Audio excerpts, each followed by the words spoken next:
Hello, everybody, and welcome to another episode of Down in the Valley. My name is Edson Ochoa, and we're back for another episode. All right, let's do this real. So thank you all for everybody who's watching us right now. Welcome to the show. My name is Edson Ochoa. I'm one of the hosts for tonight's Down in the Valley episode. Today we're back with three people on the show again, but this time we have the main honcho from South Texas Border Sports, Rae Silva, joining us tonight. Rae, how are you doing, man? Hey, good evening, Edson. How are you tonight? Doing pretty well. Honestly, I can't wait to start talking about Toros and our RGV related stuff, not only for this past Saturday, but also going forward to this Saturday's match with you all. Definitely. I'm excited as well. Welcome the other member of the team, please. Of course. And as always, like every week, we have the one and only Jacob Young joining us for tonight's episode. Jacob, how are you doing, brother? Doing pretty well. Looking forward to talk some Toros soccer, and also, of course, if there's time, some All-Star game, because, well, that's going to kick off soon if this weather delay, if Orlando decides to cooperate with weather. I mean, it is Orlando. Yeah.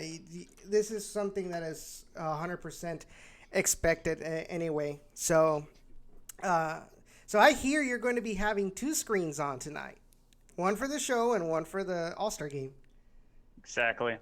Yeah, I'm going to be keeping up to date with all that, especially even got the lineup going for last week's game that we had. Well, I mean, there's no Dynamo players, but I mean, it's not that it really matters. I mean, we know for sure that this is just a little friendly. But anyway, guys, we're kind of veering off topic here. Before I go any further and actually officially start this show, I do want to thank the Beautiful Game Network sponsors, Roughneck Scarves, the official scarf supplier of USL, MLS, and US Soccer. Be sure to check them out at roughneckscarves.com if you're ever looking for a specific scarf for your favorite team, your favorite national team. But also, you can also order custom-made scarves for your team, for your organization, whatever. And there's different types to choose from, so be sure to check them out at roughneckscarves.com. Also, check out Golden Gold Press for memorabilia that you could sell as a fundraiser for your organization, for your team. Merchandise for your podcast, for your show, for your band. You name it. Shirts. Be sure to check them out in goldengoldpress.com. They have really good quality stuff at a very good price. So be sure to give them a check out at goldengoldpress.com. So, wow, that made me thirsty. Excuse me. All right. So let's go ahead and get this show started. So, first things first. We're coming off another loss against Las Vegas in Las Vegas. 2-1 was the final score. But to me, at least personally, I did not feel saddened about it or frustrated about it. Sure, there were some details, obviously, that the team should continue to fix, and we'll talk about that more in depth. But other than that, the way that the team fought throughout the match, trying to find an equalizer, kind of left me kind of pleased in certain aspects. I don't know what you guys think about that.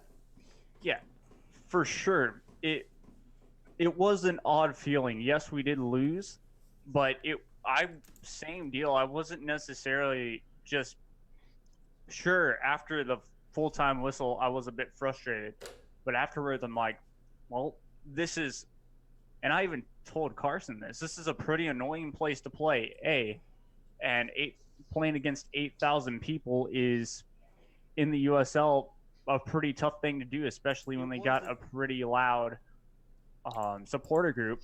And of course, you're going the other way, and you're trying to not get distracted by the car sales and I guess blow up doll things that you have.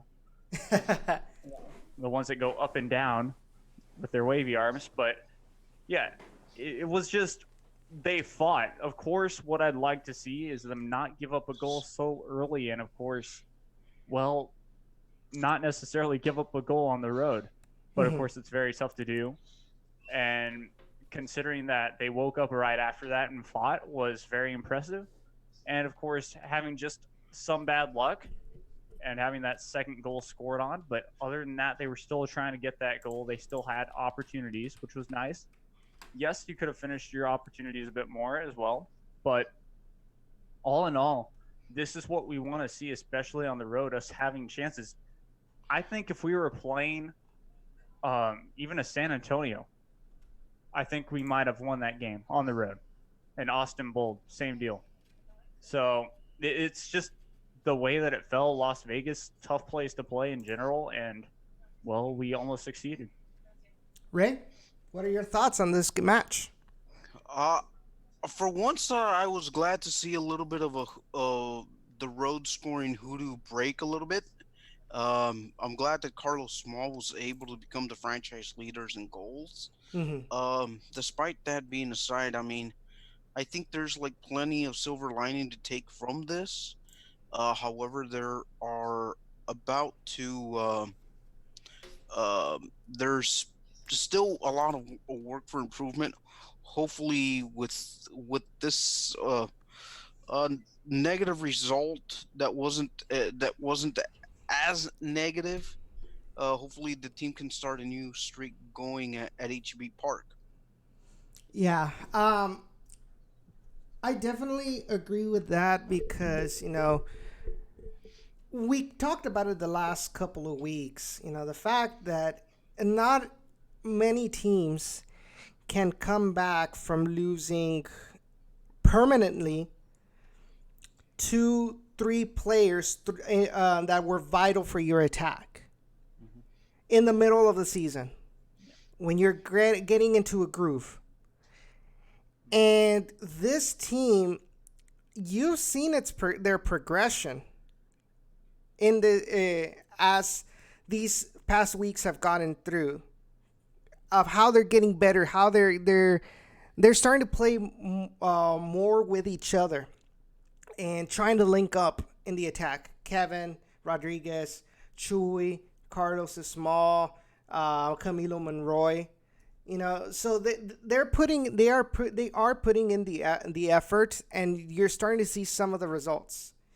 We know how difficult away matches are, especially in U.S. soccer. We talk about it ad nauseum with the Dynamo. The difference is from the Dynamo and RGV is that for the most part, the Dynamo, they look like a completely different team on the road than they do at home. A team that somehow forgets how to play soccer, somehow forgets their play style.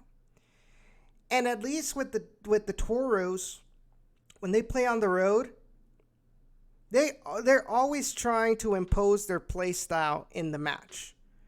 More often than times, yes, the results are the same. The majority of the results aren't positive as far as wins. But the fact that they stay true to their style is a huge plus for me. At least for me, and I'm sure for you guys as well. And that is something I have to applaud Coach Echeverri.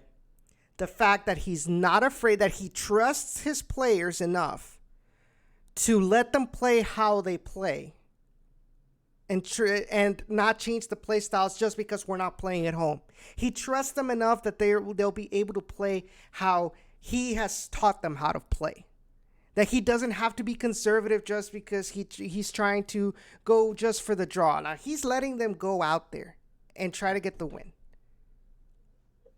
Yeah, we're talking he decided to do a 4-2-3-1, which was kind of expected coming into this match. And it's nice to see this kind of consistency with the lineup. I know that he likes sometimes to mess with the lineup a bit, or formation, excuse me, but it's really nice to see that consistent basis of that same lineup, because it just helps with, well, the players, the chemistry, and they know where to play each time. And we've seen success from that formation even on the road. Remember Portland? That was the Toros' last road win was at Portland, and so that really benefited that fact. And we were really able to just continue that, I guess, stretch in a way. Yeah. So now, of course, we're seeing this extra motivation, which, of course, it's pretty, I wouldn't say funny, but kind of expected. These games that they're playing feels like they don't have anything to lose. They have nothing to lose in a way. And why I'm saying that is just because, well, they're bringing out all-out attack on the road. They're bringing out all-out attack at home. And that's exactly what we wanted to see. And we're constantly seeing this. I mean, come on, Carlos Small gets a small little brace. He finally scores a goal and is now the all-time leading scorer in RGV. So it's a nice balance. We've seen improvement from this team. That's exactly what we want to see. That's exactly what Houston wants to see. In the long run, it will all benefit Houston. Yes, RGV will get nothing, but in the players' minds as well, that's what we want to do. We want to get to that next level. So as long as you're seeing improvement on the pitch, whether it's not winning, but you're seeing little steps from each players, then you're thinking, okay, that's good. And Houston's probably saying that's good as well, because you want more of those Kevin Garcias. I know Houston fans, don't get me wrong, he's not the best player in the world, but you want more of those players that can grow even further, is what I'm really trying to get at. And as long as we are seeing improvement throughout the seasons, whether or not making it to the playoffs, then I think that's a win for everyone. Right? Going back to this last road game, I mean, I really did like the performance that the team did have offensively. They showed a lot of grit on the offensive end, except for that last free kick that they had in the late in the 80th minute, where they could have gone something else. They could have had a nice collective play, but I thought they left a lot of encouragement for this week's match against Reno. Mm-hmm. Yeah, I can definitely agree. My biggest take out of this, obviously, with Carlos Small getting the goal, but wow, what a pass by the Birdman, Eric Bird. Mm-hmm. That was just beautiful pass right there. That the vision that Eric Bird brings to the table is just phenomenal. And if the Dynamo is not going to need him in their roster week in and week out, we would love to have Eric Bird as much as possible. You know, you bring that up with the slightest of caveats, and one of the things that I would probably mention in a very, very future article for SB Nation, some of the things that I would like to see improve from the little loan systems, like instead of like making them like as a per game basis, one of the minor rule changes that I would like to see is that if they're going to send a player down, do it for 6 weeks, 10 weeks, mid-season, or season-long loan. Mm-hmm. But again, that's just going into a whole different a subject matter for later on. So you want it to be a regulation, not just a discretionary suggestion that a team can or does or does not have to follow. Exactly. kind of put the Dynamo in a little precarious situation, and all these other MLS two teams, um, because yes, while we may enjoy the Timbers two lending out all their beef for a game versus Sacramento, or even Seattle lending out part of their part of their fringe roster to go play at Phoenix Mhm. or Real Monarchs, or Monarchs playing at the Switchbacks. I would like to see some sort of arrangement happen there, No. whereas it whereas it's not like on a week by week basis. That's just me. Jacob, I know you have something to say. Spill it. Yeah, I got something to say. I mean, yes, we should save all this for later, but whatever. We'll just spill it now. To me, no, that takes away the fun, in a sense. As in, yeah, you can send down players whenever, especially just put this into mind. If you have to send down a player for 6 weeks, well, what if, a player's just getting back from injury, only going to play a certain amount of time every single week? Well, it's going to be stressful. It's, in a way, yes, it is true. It's still Houston's fault for deciding, oh, RGV, let's give them a USL team. It's not in our backyard, but we'll make it work. So we do that, and sure enough, now Houston fans get mad at RGV, and RGV fans get mad at Houston, and it goes back and forth. Well, guess what? That's on the club, because Portland, Seattle, those play, well, maybe not necessarily Seattle, but for sure Portland, they practice in the freaking backyard of their team. So you think of it that way. Same thing with Real Monarchs. Well, they've got it made. So for sending players down like that, it's not going to matter for those teams. What matters is that, I'm sorry, Houston kind of wet the bed on this. As in, yeah, it should have been smarter. I do agree with Glenn Davis on this. It should have been in the backyard. I understand, because we're having all this trouble where players are getting sent down constantly.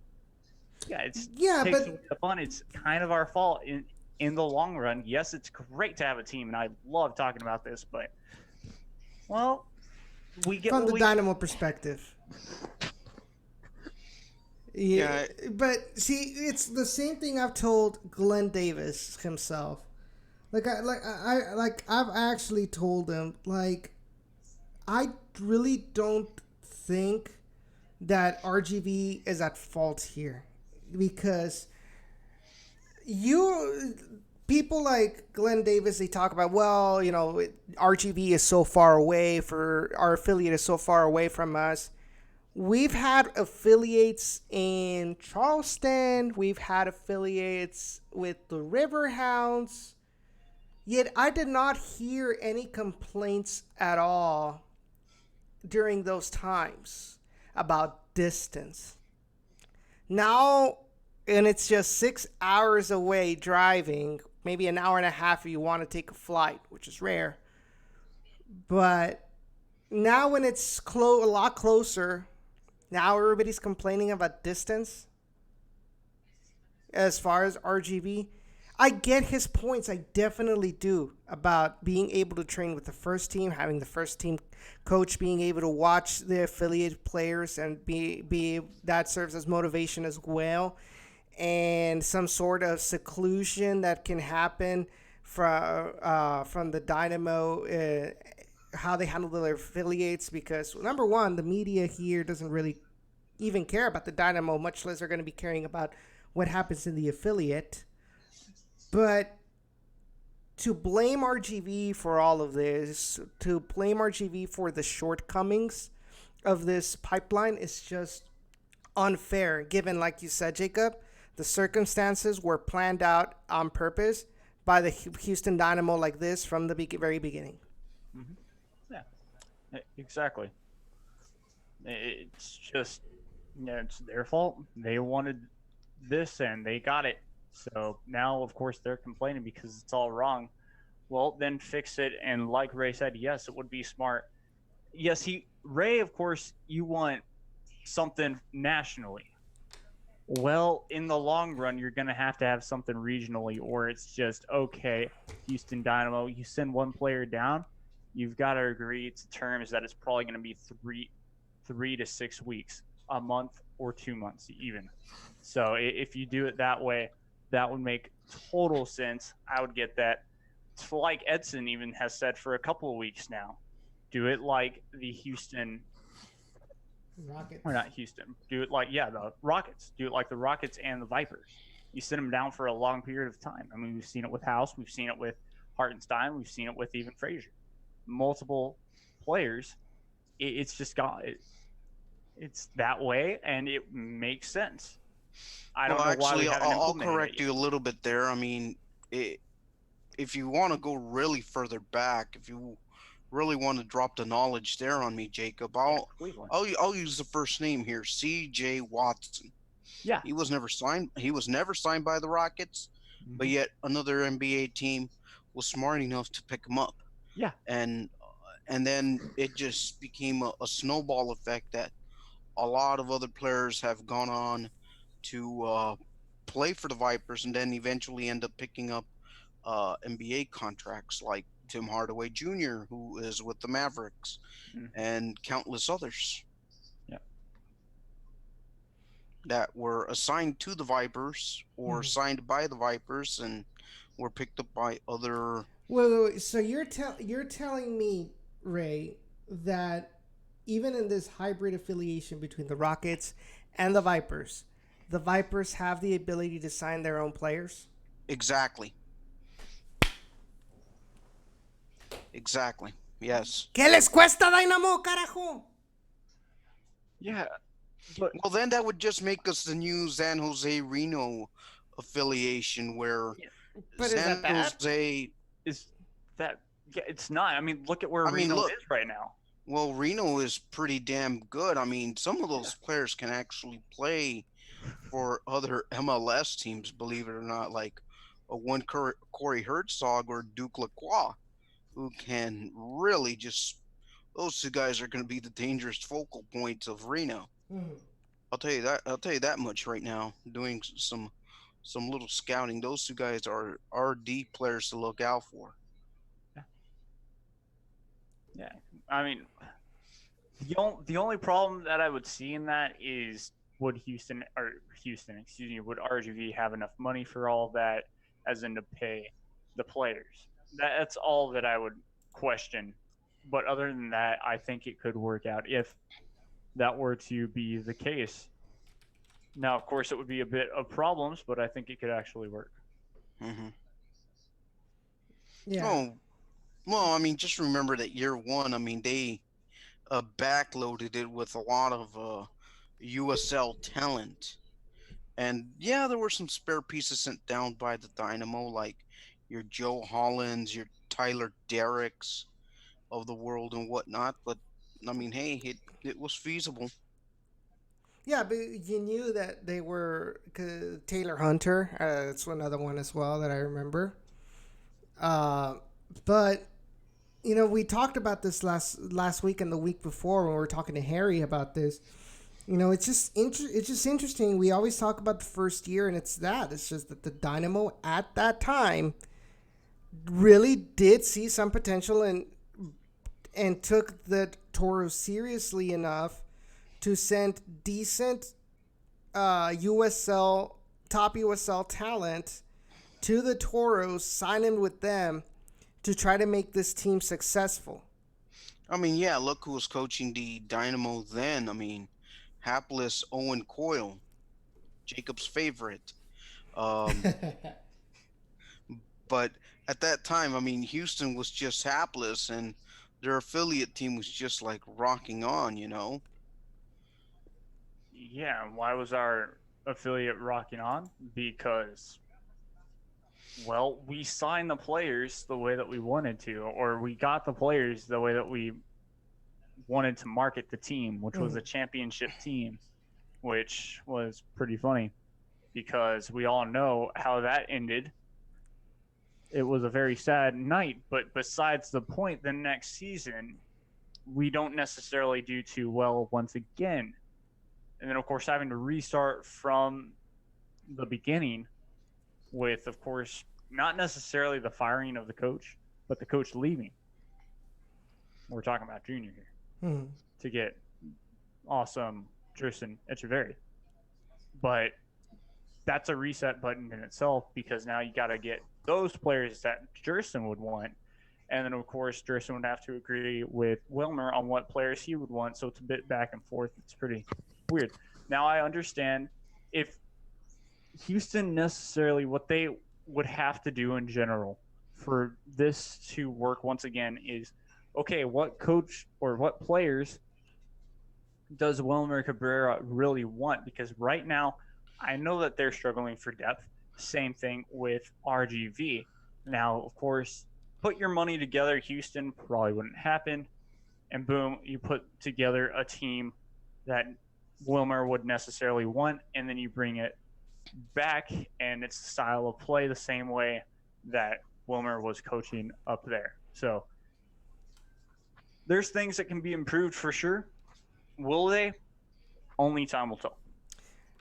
All right, guys. So we're gonna go on a quick little break, but when we come back, we will continue talking about the Toros versus Las Vegas Lights, and then we're also gonna be talking about this upcoming match against Reno 1868 at home at HEB Park. And don't forget, guys, be sure to participate in the chat if you guys want to and have any questions you guys want us to answer. Take advantage that Rae and his knowledge of minor league sports is here. So if you guys have any questions about USL, I do actually have a good question for him, kind of related to this topic. That Go ahead and ask before we go to break. I'll try to keep it short here before I have to go. All right, so there was the article written by The Athletic in regards to MLS two teams and their separate vision from USL Championship. Okay. What are your thoughts on that? Should they go down to League One? Should they be forced to? Well, I'm going to go ahead and say, I'm going to go ahead and fire this.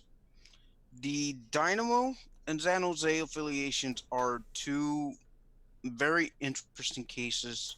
While you have DC United with Loudon, you have, of course, New York Red Bulls, you have Atlanta United, you have Portland, you have Salt Lake, you got LA Galaxy, um, even LAFC with OC Orange County.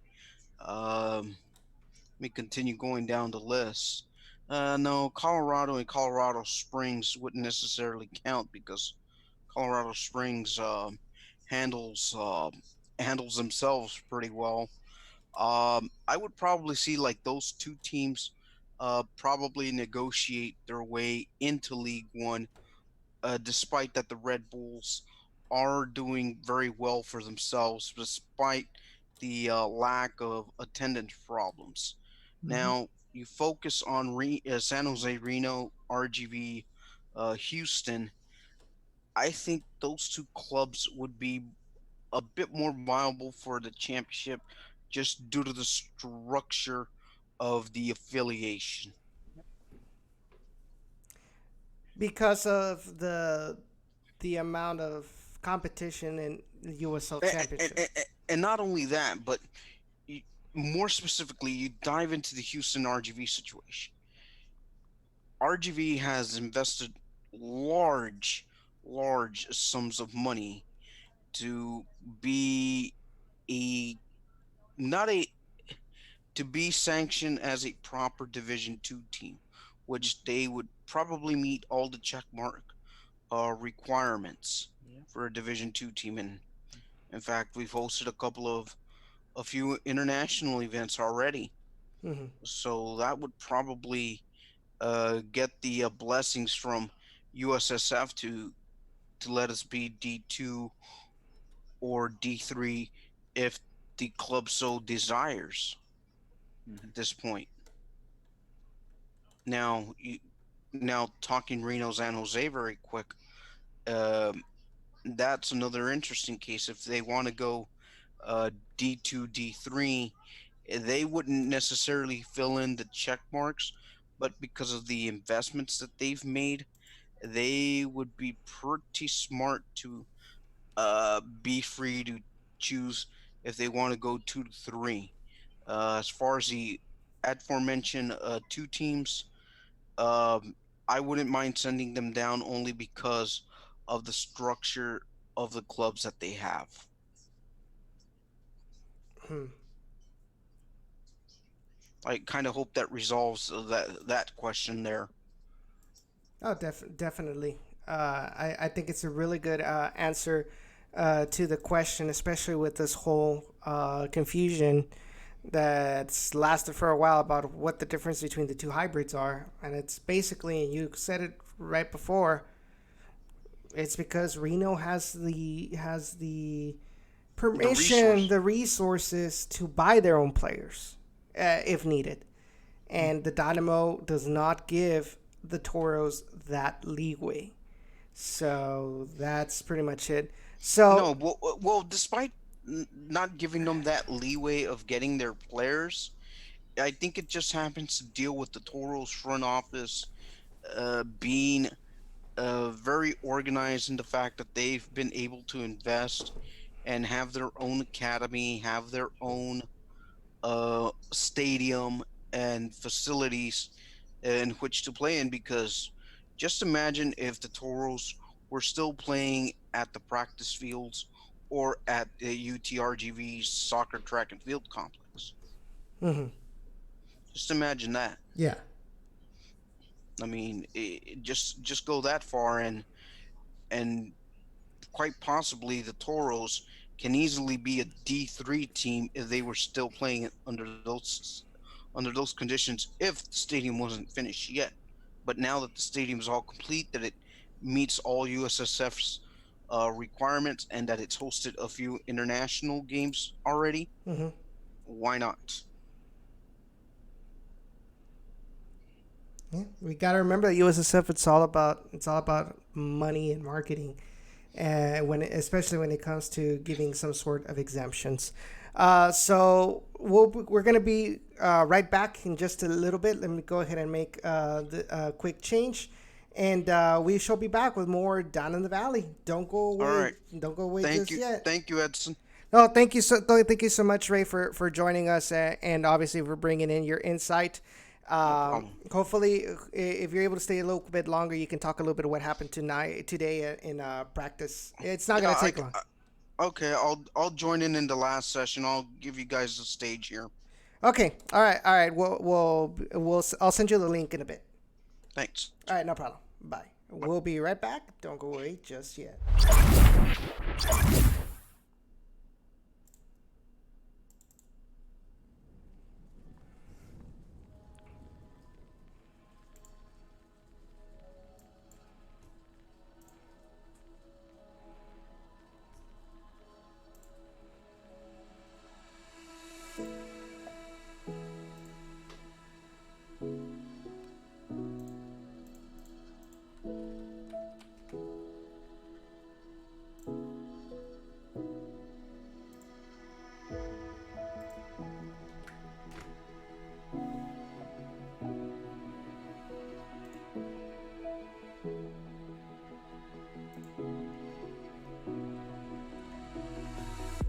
I wished upon a star last night and thought of you,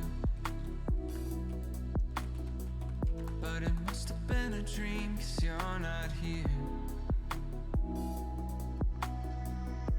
I've never been one to believe in fairy tales or fantasy, but perhaps it's time for a change of mind. I guess there's a first for everything. We fell in love, we had our fun. You always had enough dreams for both of us. I wonder what would come of us if we could trade these ends for beginnings. I'm drinking from an empty cup. The hardest part of young love was growing up. It's not enough to fill me up, 'cause now there's one less star in the city. Now there's one less star in the city.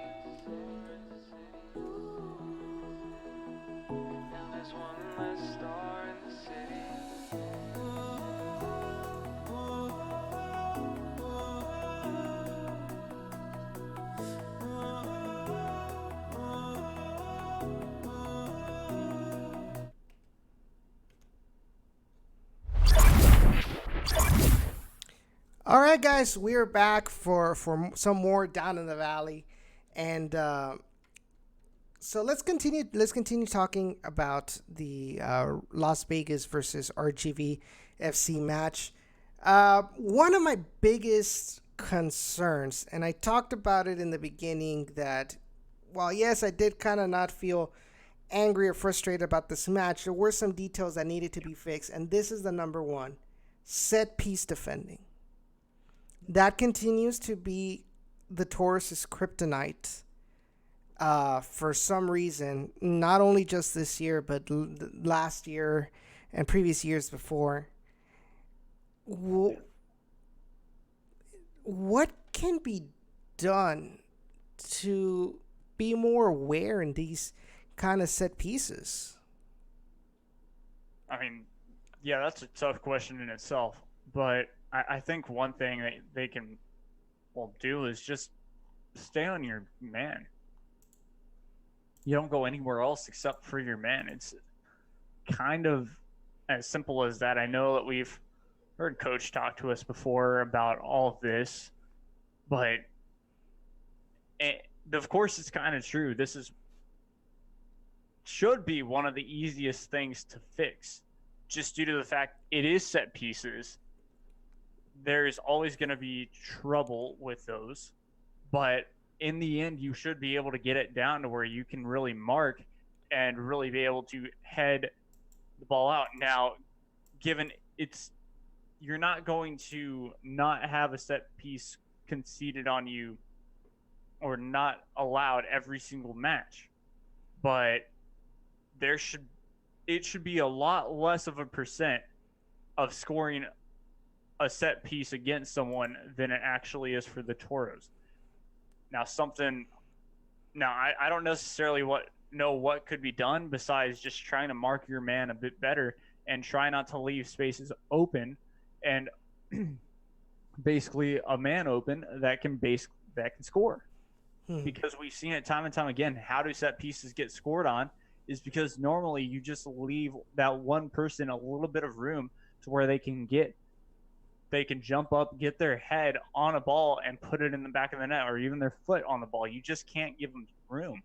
And that's something that, of course, somehow hasn't been fixed, but needs to.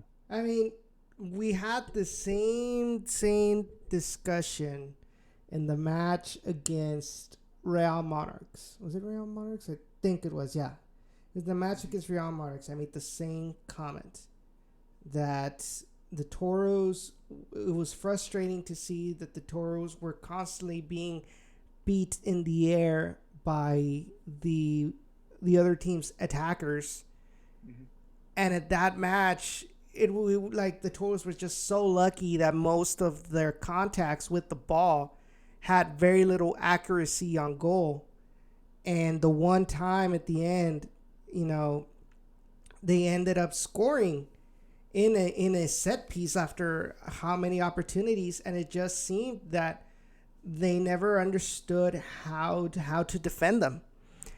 And to me, it's just I just don't know how to analyze this, because at the end of the day, it's mostly about awareness from their player, awareness of their surroundings, awareness of where the ball is coming, the trajectory, where do you think it's going to land, and trying to anticipate that to get to that spot before your opposition does. And I honestly feel like, at least with corner kicks, the attacker has a bigger advantage because of how the direction of the ball is coming to you.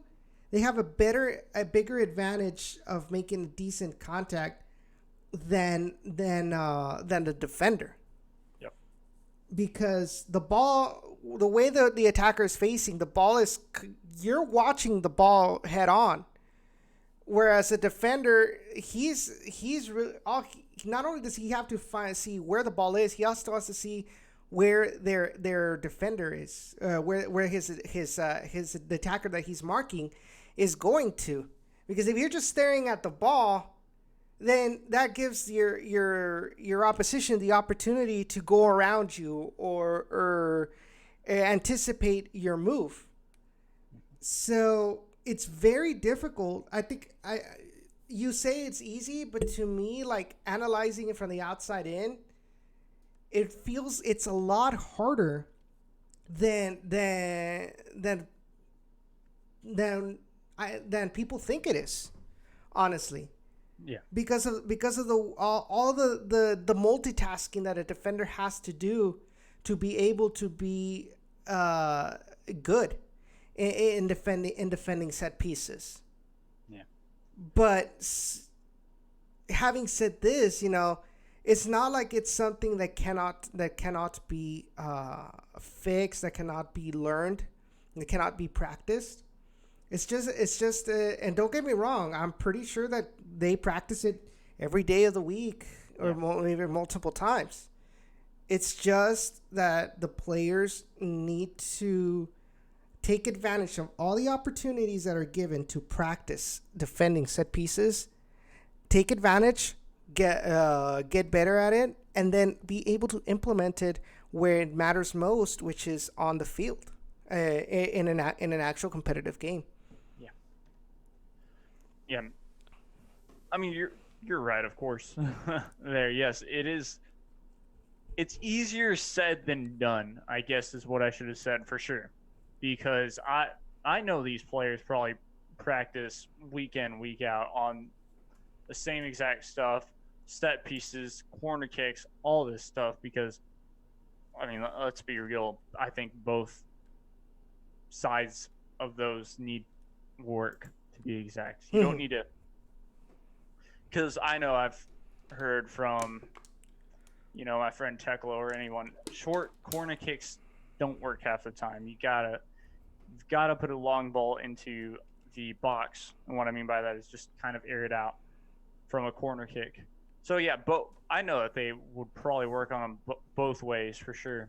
But yeah, no, I mean, one way to do it, of course, is to make sure that you mark someone, and I know it's very, very difficult to, because you can lose marking, give someone inches of room, and very difficult indeed. But it's not like it's impossible, because it's almost impossible to score more headers or more set pieces than really defend. So it kind of does go both ways. I know that they're probably working on it, and of course, just takes more improvement, more practice, and we got a whole season. It's things that should be almost totally, completely done with, but of course, every once in a while, you will see a slip up or a mistake. Yeah. I mean, because looking at the first goal, in my eyes, it's more on the anticipation going back with being able to anticipate where the ball is going to go, because it's about maybe like half a second between when the attacker makes a jump for the ball and then Connor Donovan by the time Connor Donovan jumps, the attacker has already made contact with the ball and the ball is already heading towards goal. Mm-hmm. So on that one, it seemed to me it was about, timing his jump very well in order to get that height advantage from Connor Donovan, which we know is a tall, he's a tall defender, but it's all about timing and in those kind of things, and it's just something that you look at it and it's something that lacked, kind of slipped for Connor Donovan, and in the third goal. The second goal for Las Vegas, third goal of the night.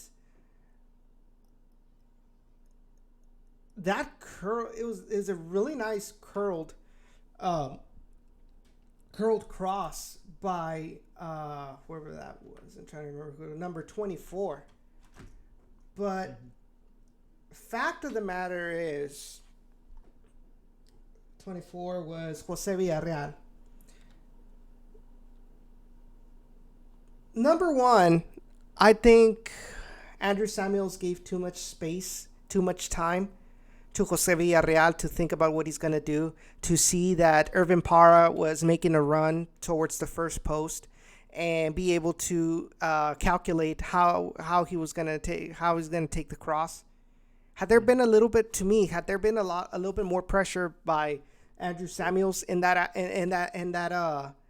play, I really don't think he would have gone for the cross like he did. He would have probably tried to dribble around him or take it to the corner flag, whatever. But because he literally was like, Jose Villarreal literally was stopped. He receives the ball, he stops, and then sees Irvin Parra's movement, and then takes, like, without making another touch, he takes that cross right toward Irvin Parra's head, who anticipates with his run. He's able to anticipate Kyle Adams and being able to reach that ball. Yep. And I think it also goes back to gave him just a bit too much space, Kyle Adams did, or something like that. And also goes back to the way that Las Vegas has made their team this year. A lot of veterans. That's why they can anticipate things more than I think RGVFC can. Yes, of course, they had Eric Bird on the pitch, but in the long run, how long has Eric Bird been playing MLS soccer? Not a lot. A lot of these players have been, especially from Las Vegas, they're not necessarily on their way out of soccer just yet, but they've got more experience under their belts. They know what some players could be doing. They know how to, I guess, control their own game. So, yeah. And you have a coach that's been there for a long time. Exactly, that too. We might hate on both sides. Yeah, we might hate how he handles himself. What he says in front of the cameras, or his attitude or whatever. But the guy's been there. The guy, not only is he a soccer player, but he was in the national team for a while. He was running for U.S. soccer president. So the guy knows how soccer works. So it's very important to understand how much experience, a combination between experience and youth, really goes a long way. Mm-hmm. And the fact is, it's like they say in Spanish, it's like Eric Winaldo es un viejo lobo de mar. Like the guy's been there, and he can tell his players, okay, in these certain situations, try doing this, or because he's been in hostile environments, he's been down a man, without a coach, whatever. So he can prepare the players for certain situations. Now go ahead. Speaking about that, not to mention that Las Vegas had two of their best players suspended too. Yeah. He was able to work around that. Yeah, I feel like Las Vegas is not higher up in the standings because just everybody else is so damn good. Whether it's Phoenix, whether it's New Mexico United, and also Las Vegas tends to be the players tend to be very, very inconsistent.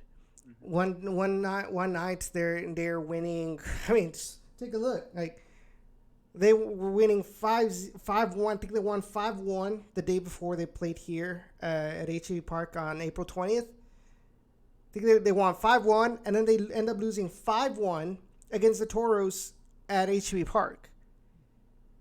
And and Las Vegas has usually been like that. It's like they score a lot, and then the next match they get scored on a lot as well. So I just honestly I just honestly just wanted to mention this part about these plays on the goals, just so the players can understand that these are things that fans are noticing. We also just like we're mentioning it, we also want to make the fans understand that this is being worked on. It's not like the players don't care about the mistakes that they make, which is because it's not the case. But I just feel like kind of pointing it out, so the fans can kind of understand like how this team is, why these goals happened like it did, and that we are seeing this from the outside looking in. But then again, I can be completely wrong and speaking out of my behind. But, you make the call. You guys make the call with that. Carlos's goal, like I said, oh, wow, that was beautiful play. On that combination between them, the Carlos Smalls finishing, it was just splendid. My other quirk that I had in this match continues to be the lack of accuracy with our crosses. Yeah, I think that still needs to be worked on with this team. I mean, at least to me, Las Vegas was stepping back. They were parking the bus throughout this match. They had the 1-0 lead. They were like, okay, well, let's see what RGV can do. Which is interesting because they did the same thing when they were winning 1-0, and what happened? We scored. But then what happened? Like right away, we get scored back on again.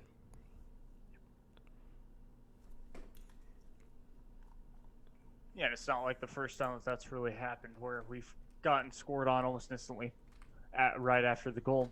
I believe it did happen last year, but of course, it's just a different style of play, and we kind of expected it going in that Las Vegas would kind of pull something of that sort. And, well, sure enough, they did, especially when they got the lead. Why waste an opportunity, or not even waste an opportunity, but just why really push when you are down your best players. Yes, you do have 11 players on the pitch, but you can get an early goal, and sure enough, they did. They were playing for the draw, as Football Manager would put it. And they got lucky and, of course, got the win. And something that, once again, RGVFC has sometimes had trouble with. They proved that they could score going through here, but when a team parks the bus, normally they can't necessarily get into the final 20 yards or final 30. That final possession, whatever. Yes, I did see some of that where they couldn't necessarily get in, but at least they were getting some shots off, and you're correct. Those crosses, kind of long balls, need to be worked on, as well as still passing. Yes, we can get possession. Well, what good is possession when you're down by a goal? So possession was 61.5% for the Toros, 38.5% for Las Vegas, especially in the second half. Yeah. Here's another, and here's the stat that proves what I just said a while ago. Yeah. The Toros had 18 crosses throughout the match.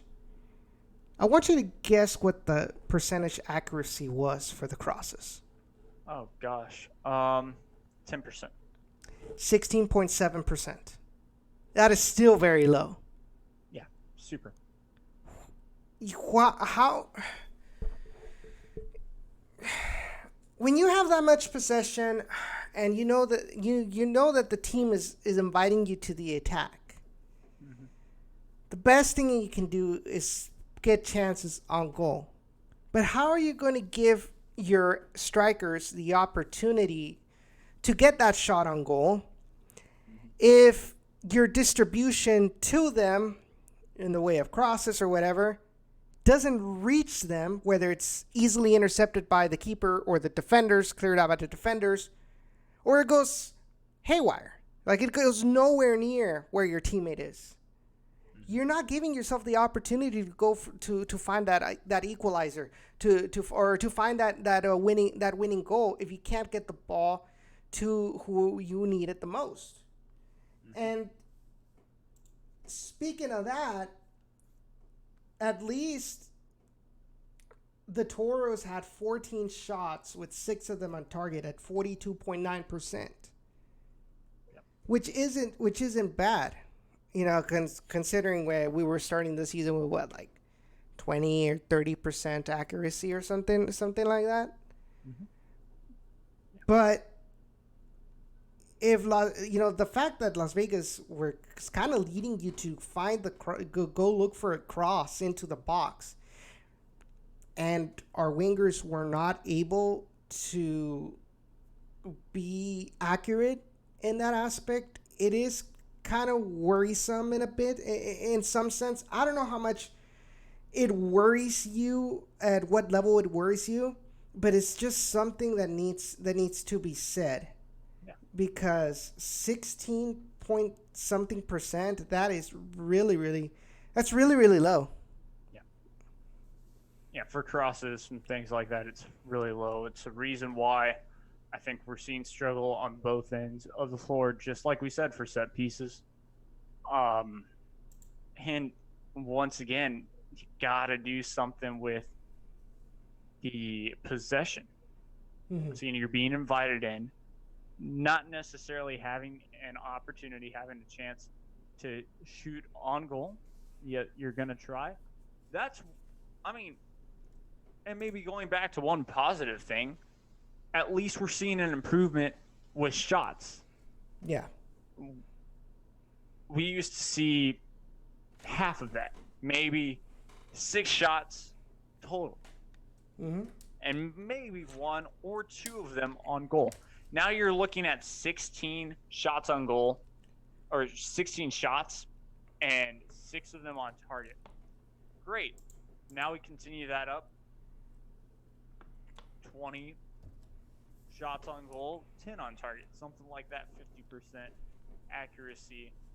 And that can really bring things up. But of course, crosses, things like that, especially when you get into that chance, you have to take advantage of it.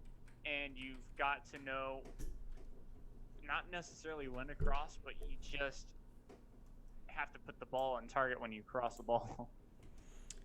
And easier said than done, of course, but just one thing that, yes, we're noticing this, fans are noticing this, and just need to continue to grow with that. Practice on 2 major parts of the game, and I think we can see it by the end of the season really improve on that aspect.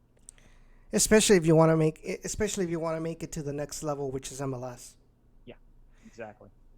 So, you look at the stats and you make the calculations. So the Toros 16 or 18 crosses, 16.7%. That's 3 successful crosses out of 18. Whereas Las Vegas had 12, which is only 6 less than the Toros, considering, never eat tacos de cebrada before a show when you're going to talk. 12 crosses, considering the huge difference of possession, is not a lot of difference. But they were able to make 50% of those crosses, which means out of those 12, 6 were successful. That is worrisome. I don't know what you guys think, chat, listeners right now.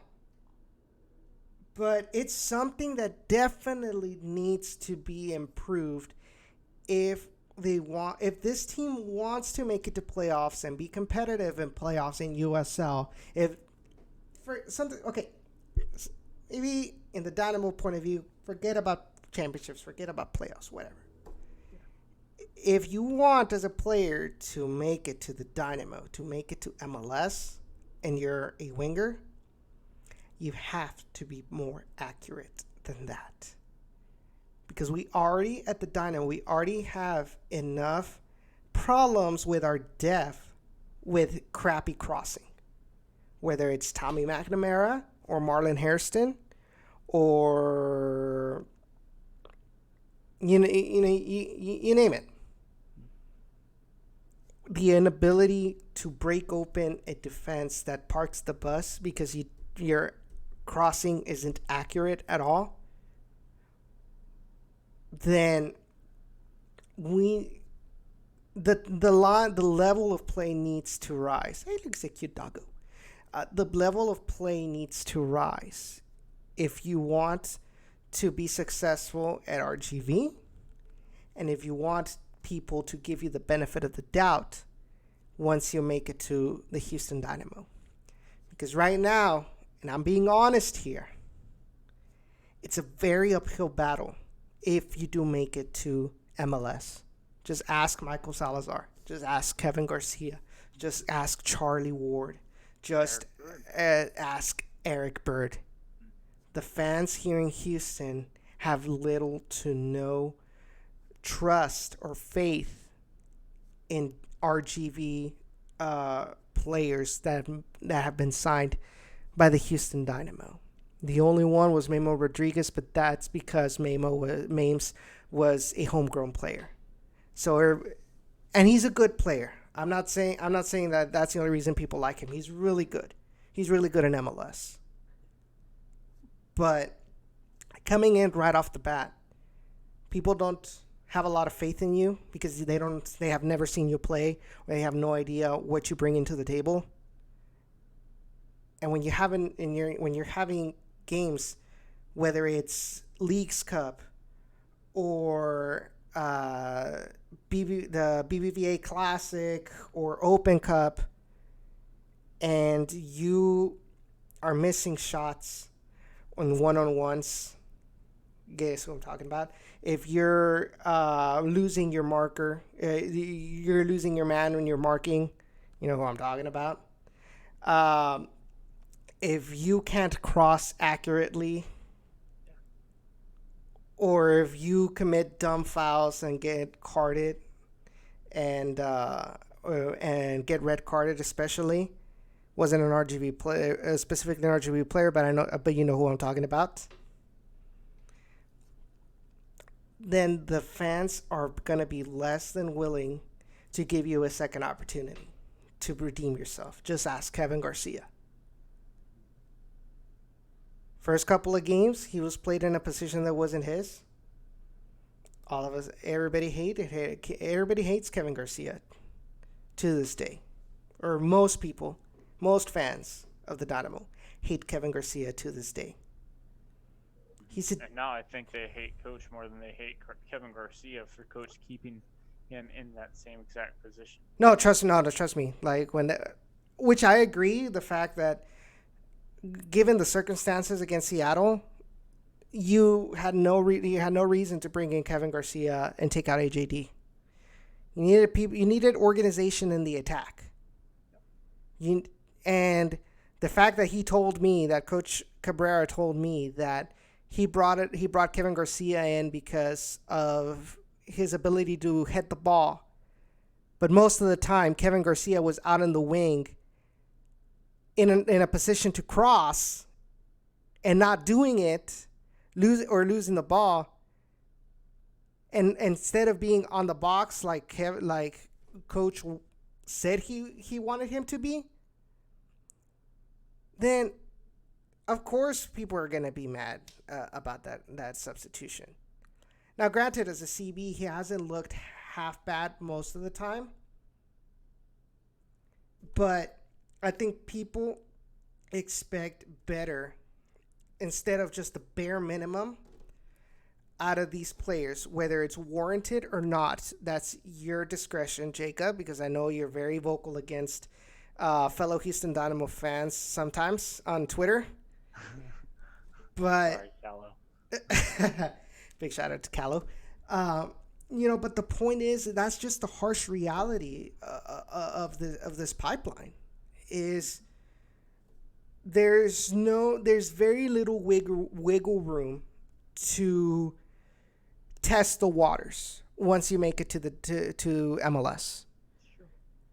If you want to be successful in MLS with the Dynamo, then you have to prove it at RGV, and you better damn expect to be coming in guns blazing and on your best, at your best level, if you do get called up, if you do get an MLS contract.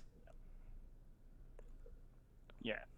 So, real quick, going back to that, you're saying that coach told you he put Kevin Garcia in because Kevin Garcia could head the ball, yet Kevin Garcia was constantly on the wing? Correct.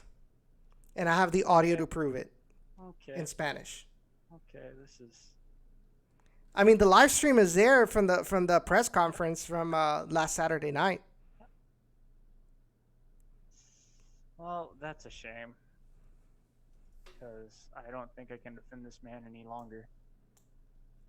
I think it's time for him to go if he's saying that stuff. Oh, man. But, yeah, this isn't Generation Orange, or else I just talk about that game as well. But, yeah, no, harsh reality. You gotta be better no matter what, especially on crosses if you want to make the next step. And, I mean, this is why we have the pipeline, for players to get better. But, of course, we all know you can only be in a pipeline for so long. Same thing with coach. We want you to move on. It's like high school. It's like school in general. We can hold you back for a year or two, but sooner or later, you got to move on. You got to get to the next grade. And it's true. So that's the one thing that I do agree with Houston on.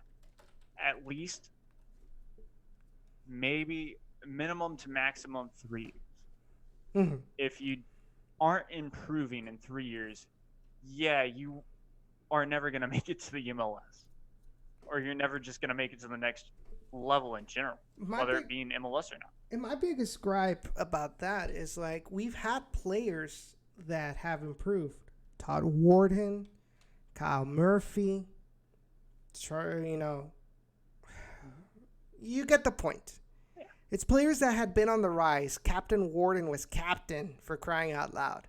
Mm-hmm. But his 2 years were up, and even though he improved, they're like, oh, no, you're out. We don't want you anymore. Like, really? Mm-hmm. Like, you actually think, like, he was the best player for the Toros last season. He was the leader. He was the organizer. He was not Charlie Ward level of passing accuracy, but he was up there. Todd Warden was. And all of a sudden, even through that, you say, oh, he's not MLS material. When apparently in 12 weeks, you've decided that, and this isn't a knock on Michael Salazar by any means, because he showed it at RGV. Yeah. But in 12 games, you've already, he's ready for MLS. Like, it just makes no sense that for some players you make a decision already if they're ready or not, and more often than not you've been kind of mistaken in that decision. Take a look at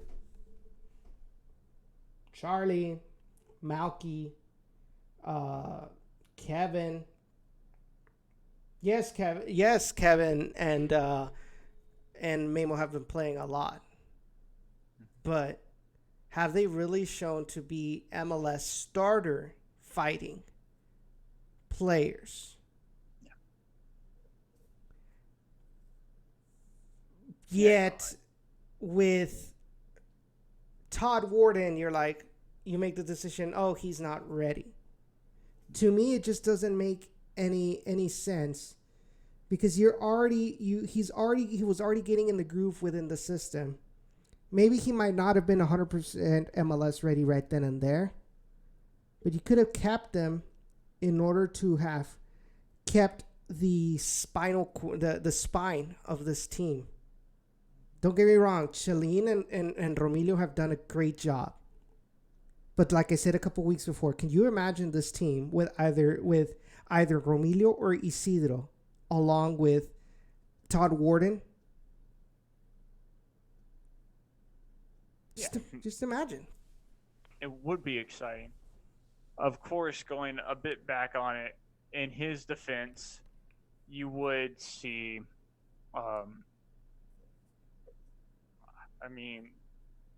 just Michael Salazar experience on an MLS roster. They thought he just needed to knock off some rust. Reason being why he's rushed it like that for 12 weeks. Yes, I know. It's very dumb. Could at least been a half season. That would have been a lot more common sense. Yeah, because the guy was coming in for coming out of a really serious injury. Mm-hmm. Yeah, we thought it was going to be for half a season too, but all of a sudden, okay, he's ready now. Cool. It's a bit rushed, but we'll see how he does in Houston. And he's done okay. He's done all right, but once again, I've even talked to Rae on this too. He needed more time. Now, of course, I've also, I think, maybe mentioned this to Blues fan, or maybe it was Callow as well. I think they asked or said, well, if he's not ready now, then was he ever going to be ready again? Well, of course, it was just going to take a couple more weeks.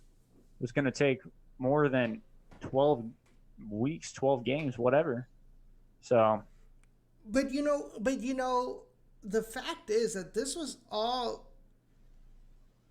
harakiri in a way by the Houston Dynamo. This is a self-fulfilling prophecy, because you didn't plan out this season accordingly well with your depth.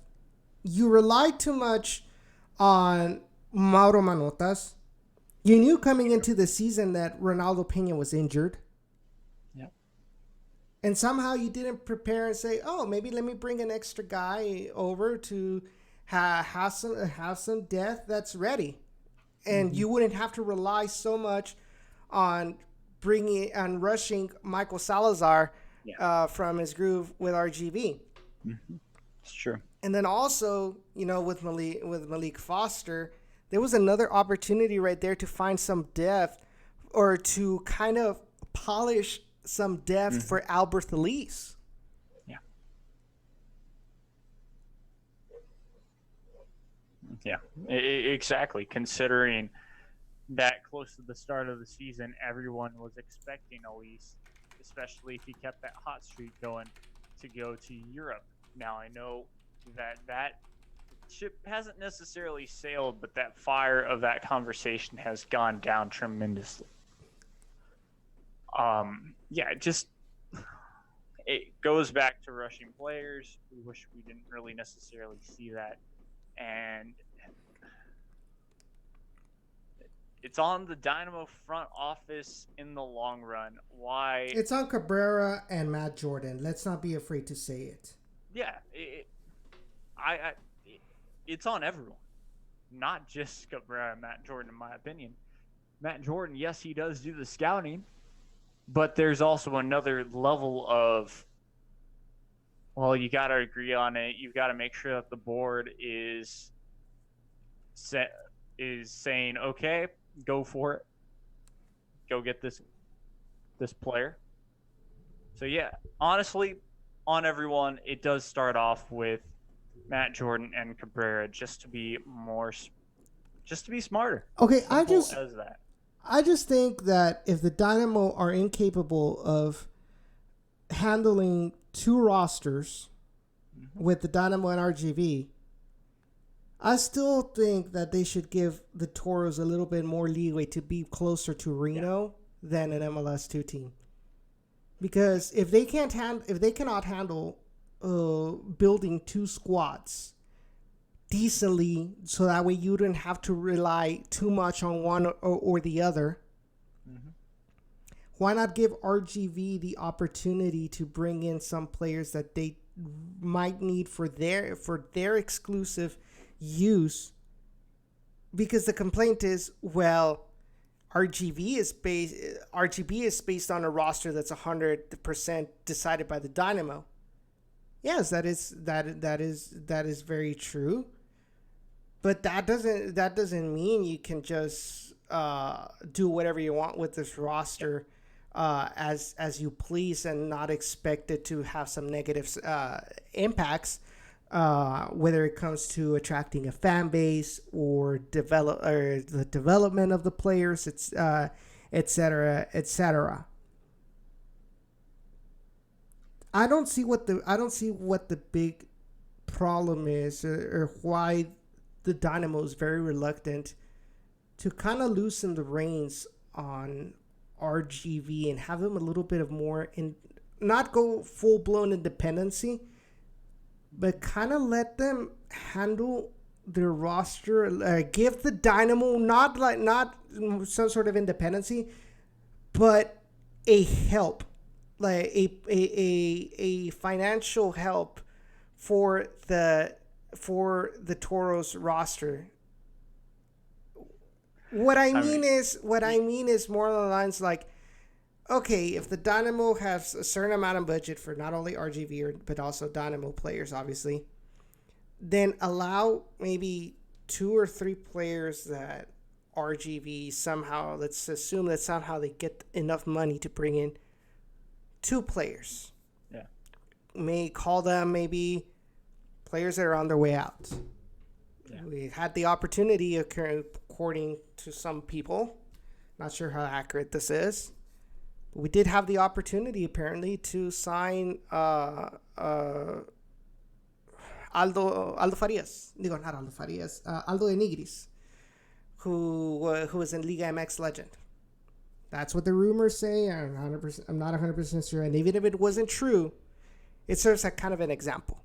It feels like a very good example because people in the Valley know who Aldo Enigris is. Played with Monterrey for a lot of years and was a veteran. That was a player that had the Toros been able to bring him in. They would have brought in. Call them bandwagon fans, or fans that were only going to go to the Toros to go see Aldo Enigris. But it would have helped with attendance. It would have probably also helped with the developmental process, especially with strikers. But right now, the Dynamo is trying to find ways to complete their roster because of MLS schedules, which are crap, which are crappily planned out. But that's a whole different topic on that.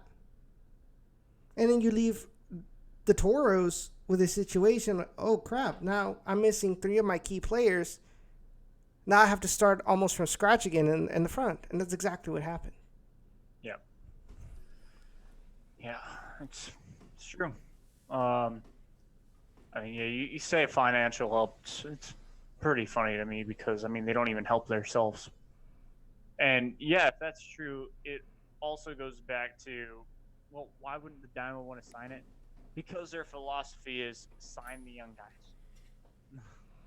Sign the young guys that can make a difference in the squad for future generations for the Houston Dynamo. And that's their whole philosophy around that. And I know it's tough to grasp, and I'm with you. That would have been great too. It would have helped attendance. But yeah, I bet you if it was up to the Toros, for sure that player probably would have gotten signed. Jerson would have probably gone for him or someone kind of like that. And yeah, it's just along the lines of something absolutely crazy. It's like, I feel like, to me, looking into this discussion, we know that the Dynamo is going to focus on the young guys. So let the Dynamo handle the young guys. Let the Dynamo bring in players, the young, the ones that they want to develop, but allow RGV to bring in 2-3 players that are key, that are not young, but they'll be able to help them out one way or another, with experience, with brand name recognition, you name it. You know, if the Dynamo isn't going to do it, and if RGV finds ways to be financially capable of bringing these players for this team at their expense and not the Dynamo's expense, I don't see a problem with this. I see this as a win-win situation. Yeah, exactly. You know what you should do, Edson? What? You should decide to stream on Twitch, stream your series on Twitch, open up that little piggy bank thing or whatever, that donation tab, and all the donations that you get, just give it to the Toros and say, hey, here's for a player. Or give it to Houston and say, hey, here's the money for a player for RGB. Hashtag GoFundMe. Exactly. Yeah. Nah, I don't know. It's like, I feel like we're beating a dead horse with this topic. Yep. But it's hard not to fall back into this topic when the Dynamo seems to be making the same mistakes over and over again. Yeah. They learned from it just a bit. They changed their ways a tiny bit. But in the end, it really does stay the same. And it sucks because we were extremely, like, we were surprised, we were pleased that, holy crap, like, Michael Salazar, Malik Foster, like, national team material for the Toros, since the beginning of the season. We're like, wow, like, I guess things are changing for the better. They're like, nope. Yeah. It's like, here's your candy. Oh, too bad. It's mine now, kind of thing. We're like, and then they wonder why there's some people that are calling for 100% independence from the Dynamo. Yep. I mean, we can try our best to explain things, but at the end of the day, results matter. Even though Sean probably thinks that it doesn't when it comes to support, it does. Like, because we want to see this team be successful. And what's the best benchmark for success? Being able to win a championship. Exactly. Yeah. And it is true. You've got to win. No one's going to watch a team lose every single week. There's a reason why. And I think this is one of the best examples to really put into effect a college town. And yeah, I'm going here. College Station, Texas A&M. Oh my gosh, were the 2000s bad for us? They were horrendous. Mm-hmm. We did not in any way, shape, or form sell out Kyle Field when it was half the size it is now, because we were so bad. When we started to win more games, when we started to get on the right track, that's when the fan support started to come in. That's when a lot of people decided to go to school here. That's when we technically overtook Texas in a lot of other different accolades, not only for football, but for how much funding we get and all of that, just due to the fact that, well, we started to win. So, yeah, it takes a lot of things to be able to make not necessarily just a team good, but to show that you're worth something. It takes some winning, it takes some good marketing, and you put that together, you got yourself not only a solid atmosphere, but maybe even a solid team. And as long as you can win just even half the games, make the playoffs every once in a while, then you're gonna get the fan support. In the end of the day, I think what many people fail to realize is that at the end of the day, this ends up being a financial decision as well. Because you're spending money to go to the stadium. You're spending money to park. You're spending gas money to go to and from the stadium. And people want to go to the stadium to forget their worries. But if you're going to go to the stadium, you're just going to be frustrated at how the team is not getting results, or they're making bad decisions during the match or whatever. Then people are going to analyze. I mean, it's their money. Why are we going to judge the way they judge their finances? Like, it's their money, and if they don't deem it worth it to buy a season ticket for a team because they're not doing well, who are we to judge? I mean, unless you're the one that's giving them the money to spend the season ticket, then who are we to tell them, oh well, you're not a fan? Yeah, exactly. I mean, and this stinks to even think about, but I think one time, it was, I think, last home game too. Mm-hmm. Might have been the smallest Stampede tailgate that I'd been to in a while, but one of the members said to me, like, I mean, is this team going to start winning? Because if they don't, maybe we just show up and we don't necessarily bang our drums or support or anything like that. We just sit there and watch. So, yeah, I know even our biggest fans sometimes get a bit frustrated with this team. Mm-hmm. They want to see a win. They want to have a good time. They don't just want to see losses consistently. So, and to be fair, it's not like this team is out of playoff contention in any means. But we're just talking, this team could be so much better if we had this and this. And then we could see more fans supporting this club if maybe we got a couple more wins. And like I said, a playoff berth every once in a while. Mm-hmm. The good thing was, though, that I think we had a pretty good crowd. I think we had like a cookout thing going on outside, or I don't know, something like that.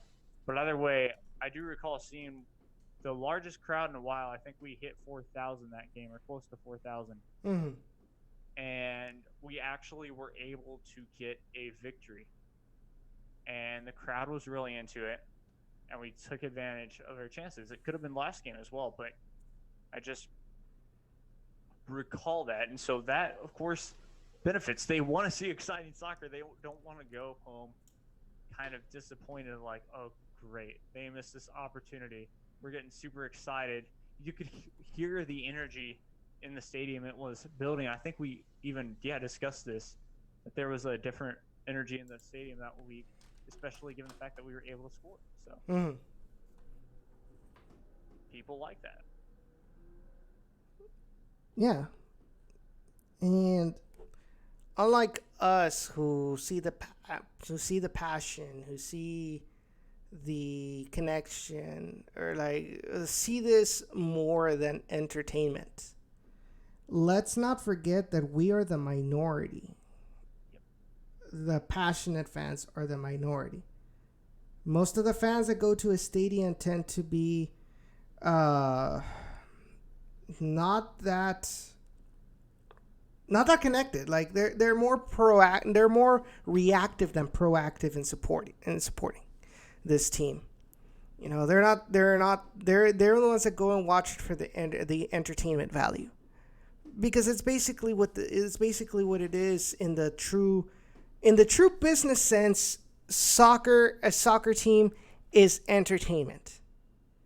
And so if people do not see the entertainment enough in a team to justify getting season tickets, like I said, it's their decision, and I'm not going to get mad about it, because it's their money.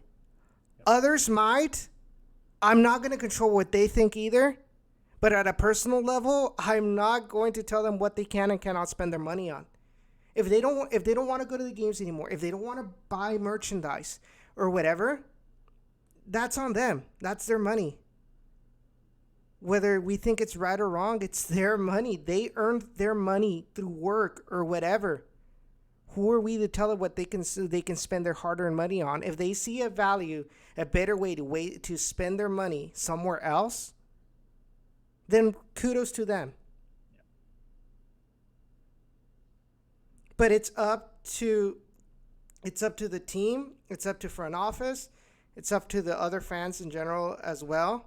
And if you're going to go out there, if you do decide to go out there, if you do decide to buy season tickets, or if you do decide to buy regular tickets on a game-to-game basis, when you're there at the stadium, you sure as hell better be loud. You sure as hell better support. Yep. Because you made the commitment to go out there with this to support this team. And if you're just going to go out there to sit, okay, more power to you. But it kind of just defeats the purpose, to me. Yeah. Now, some of us, and this does include me, and even some of the Stampede, when I was, in there, I remember Jake, and, sometimes he couldn't even cheer because, we are stressed out about the freaking game going on in front. And so it becomes a real difficult way to just cheer, because you're on the edge of your seat the whole time, and basically you're biting your fingernails because, oh crap, are we going to lose this game, or can we win this game, or are we just going to get a point at home instead? So sometimes it's just you're physically unable to, because you're kind of sick to your stomach thinking, oh crap, we're going to lose or something like that.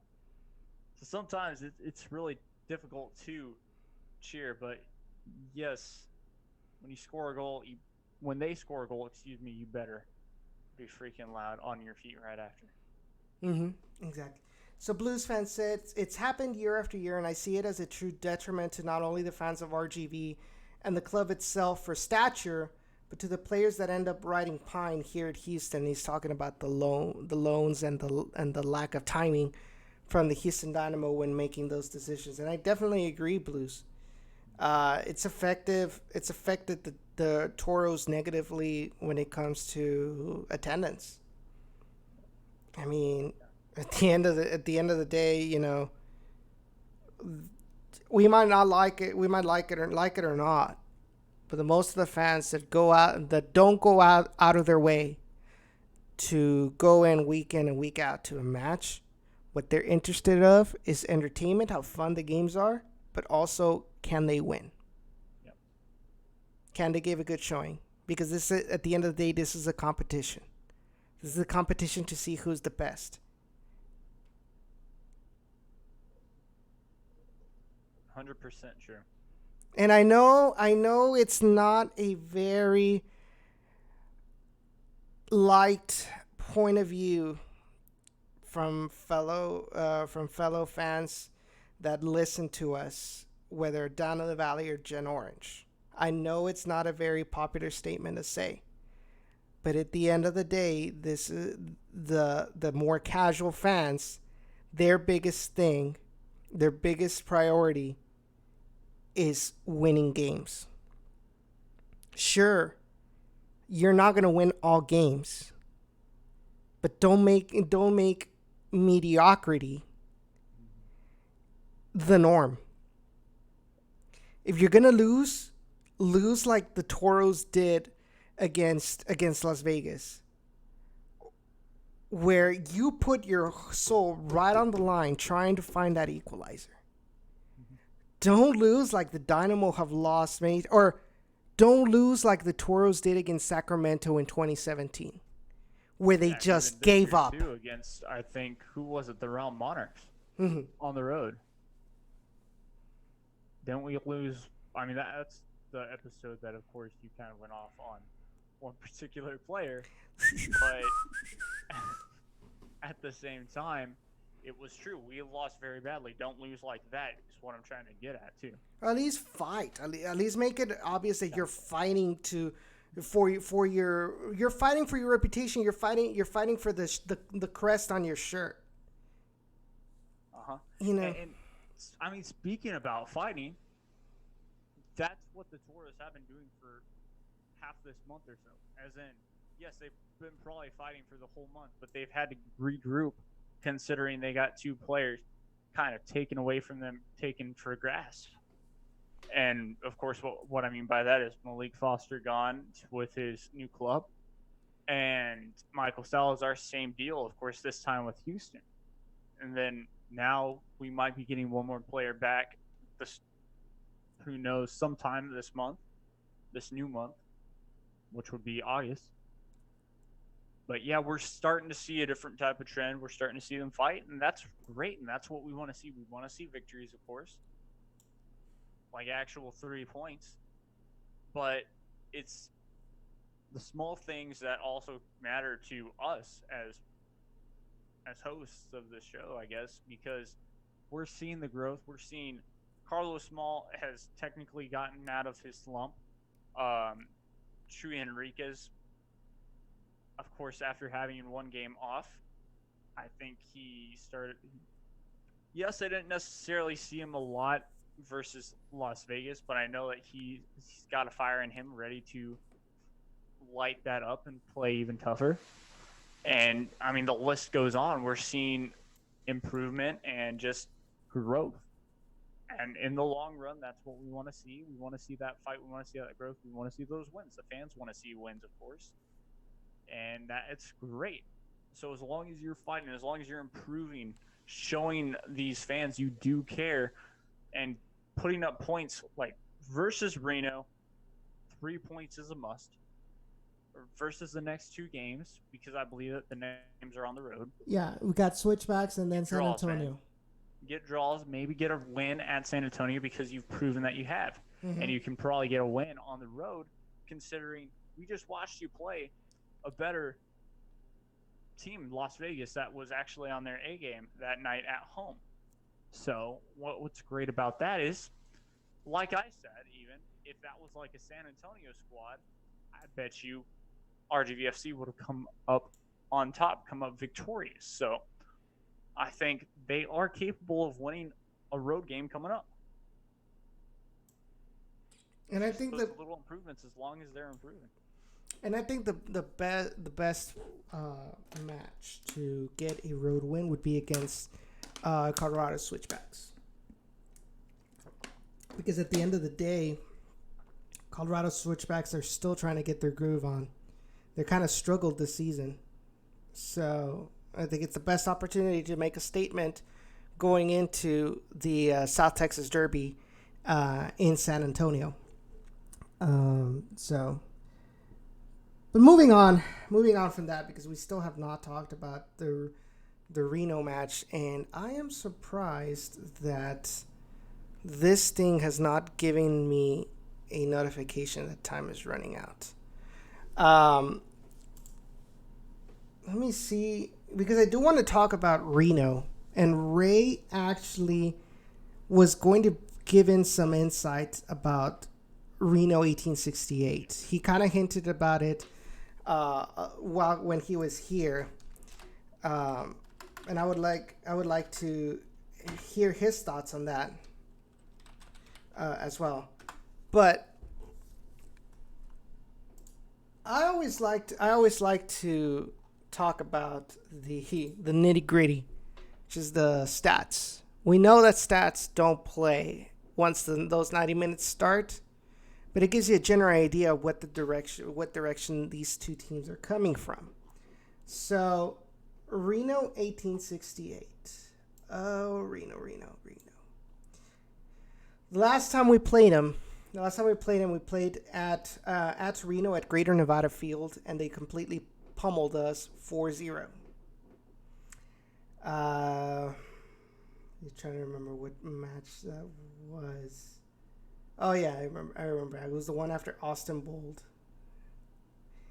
And now remind me, was that Reno match another one of those where somebody, a young player, was given an opportunity and didn't capitalize on it?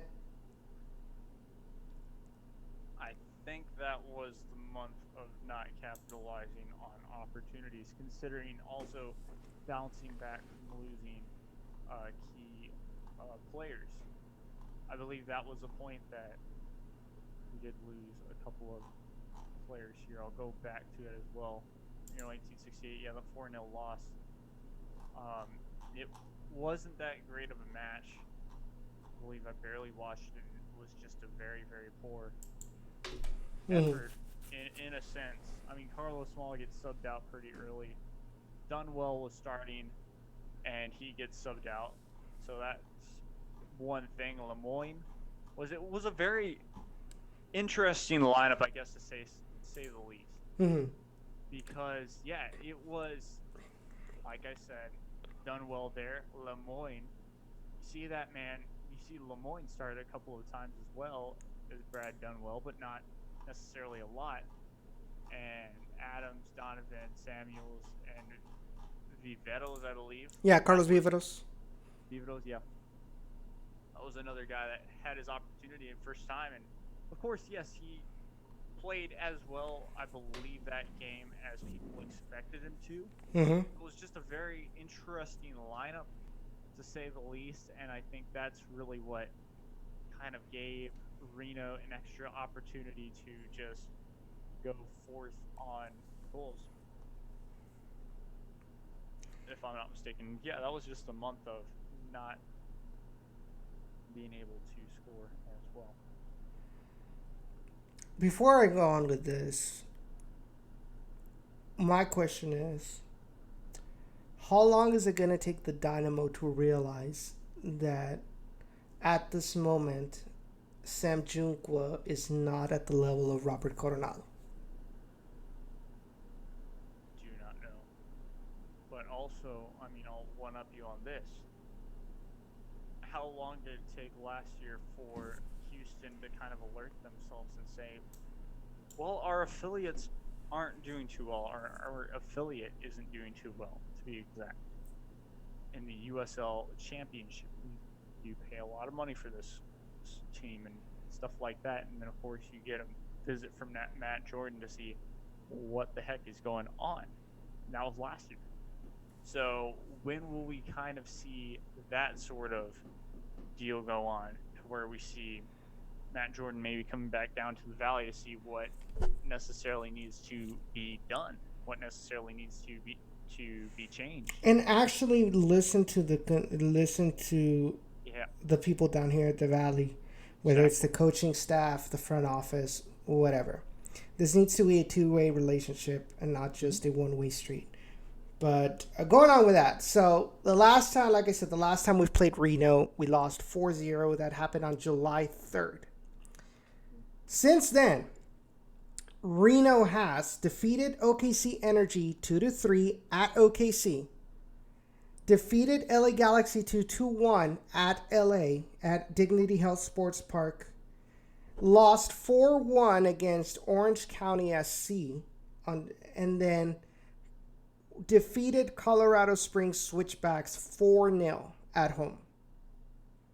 And now they're coming to the Rio Grande Valley. Now they're coming to Edinburgh to take on the Toros.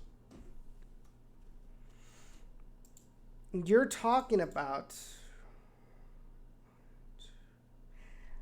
3 out of 4 results being a win.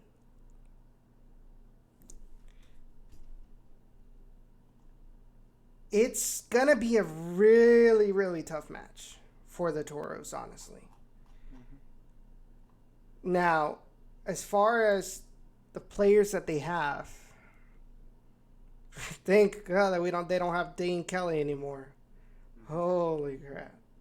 That guy was a beast. But they do have Duke LaCroix, like Rae mentioned. And I believe the other one was Lindo Mfeka. No, I don't remember who it was. But he scored 2 goals against Colorado Springs Switchbacks. If you look at their player stats. Here's the kicker. Here's the kicker, guys. This is their record away. 5-4-2. So they're a decent away team.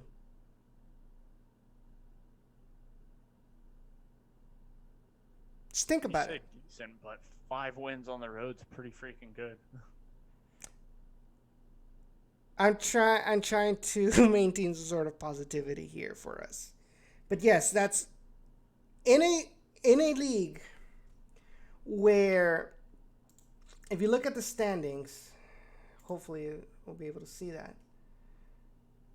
Select the season. Reno 1868 is in second place right now. They're only 3 points behind Phoenix Rising, but they have 2 more games played that Phoenix Rising does. And Phoenix Rising is really hot right now. Mm-hmm. So this is a really good team coming into this, especially with the fact you notice that they're doing so well in away. Let's take a look at Phoenix. Phoenix Rising, the best team in Western Conference and arguably the best team in USL Championship, has 6 away wins.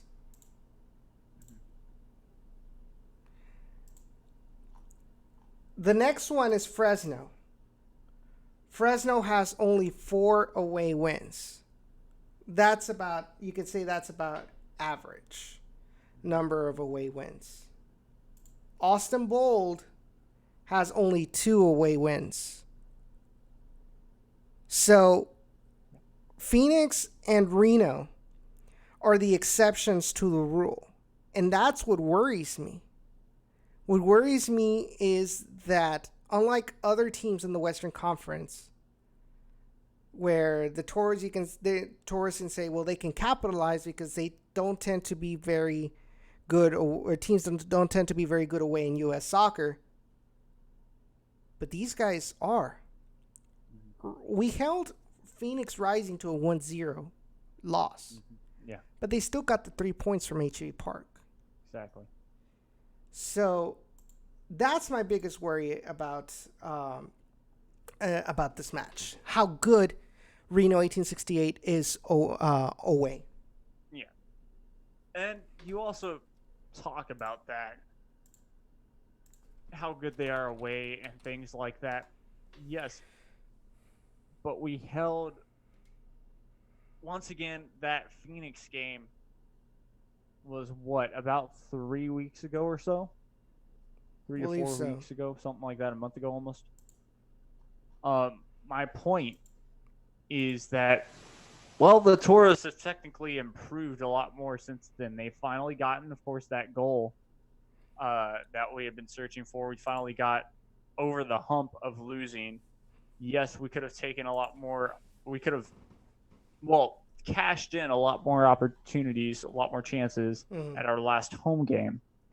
And then, of course, playing on the road and doing a bit better, I guess some would say, especially in a very hostile environment in a sense.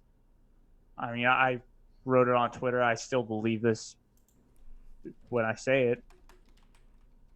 Playing in Las Vegas at their stadium is about as annoying as playing at CenturyLink Field. Just that annoyance of, I don't know, playing on, well, one, it's technically a baseball field still. 2,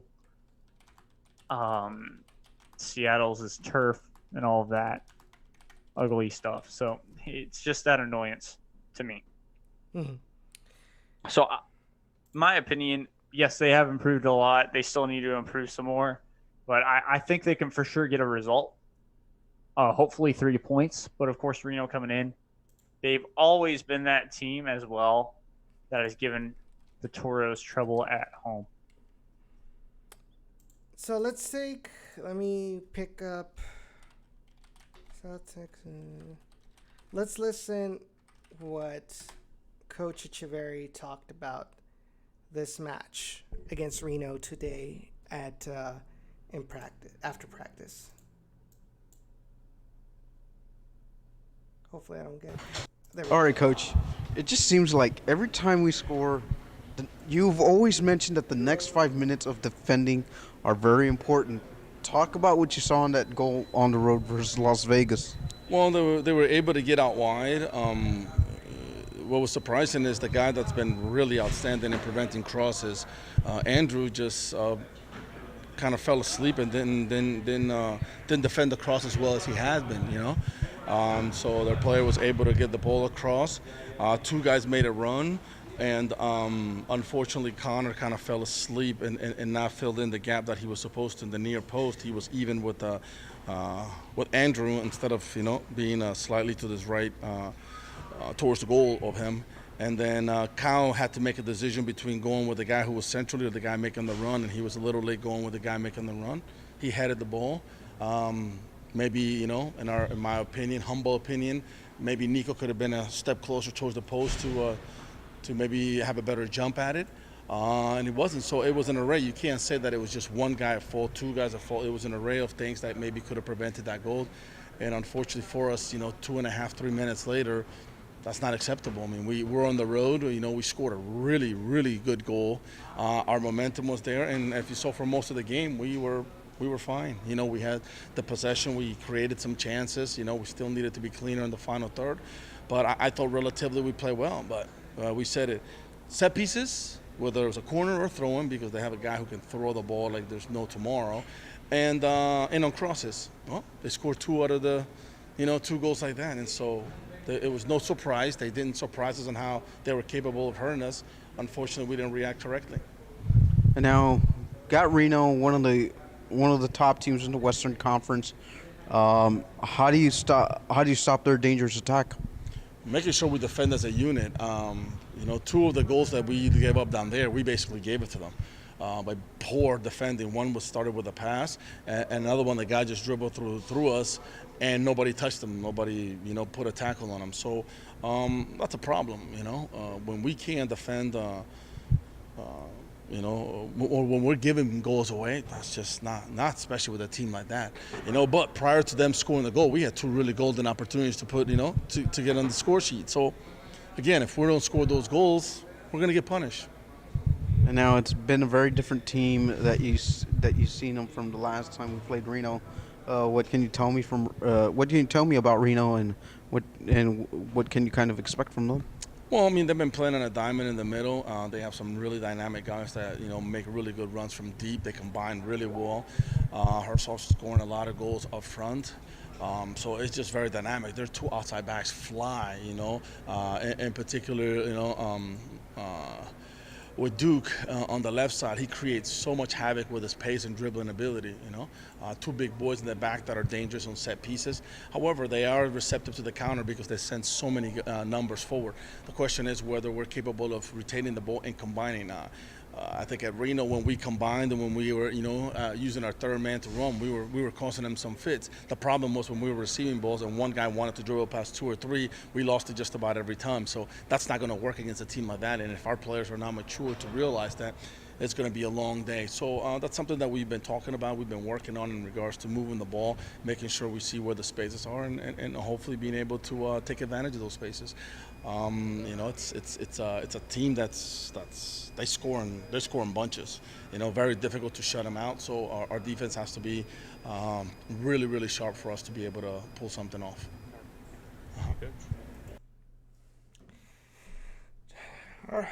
So, a couple of things that he mentioned is things that we just said today on the show.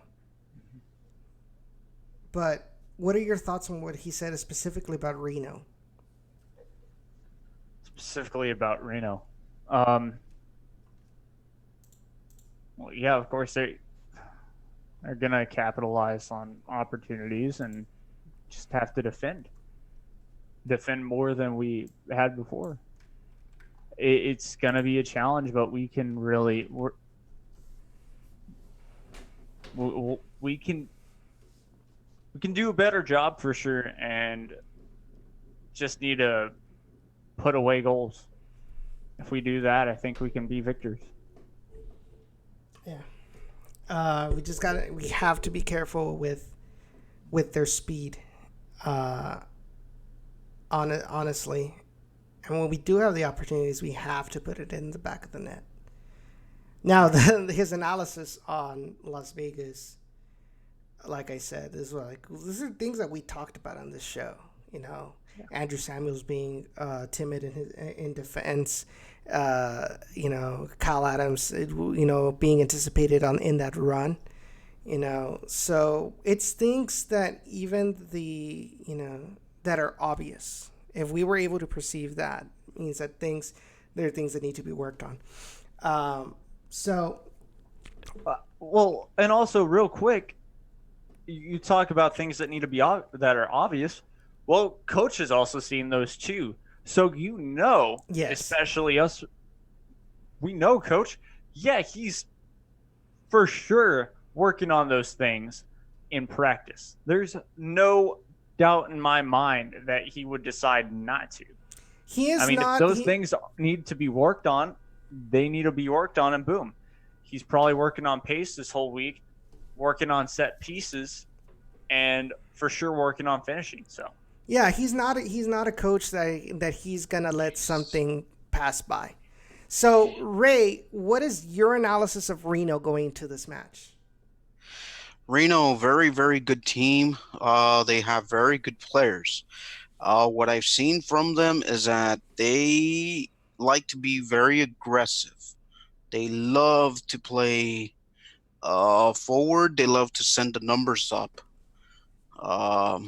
They have I think they have one of the best strike tandems in the USL Championship in Duke Lacroix and Corey Herzog, who's one of the leaders in the USL Championship scoring career-wise. Mm-hmm. I also like the fact that they're a very good team, that they're up there in the table with Rising Phoenix, and I think we might be in for another good game on Saturday night. The team might be able to expose Reno just like the team was able to expose Phoenix a few weeks ago in their attacking mentality. So how can the Toros expose Reno 1868?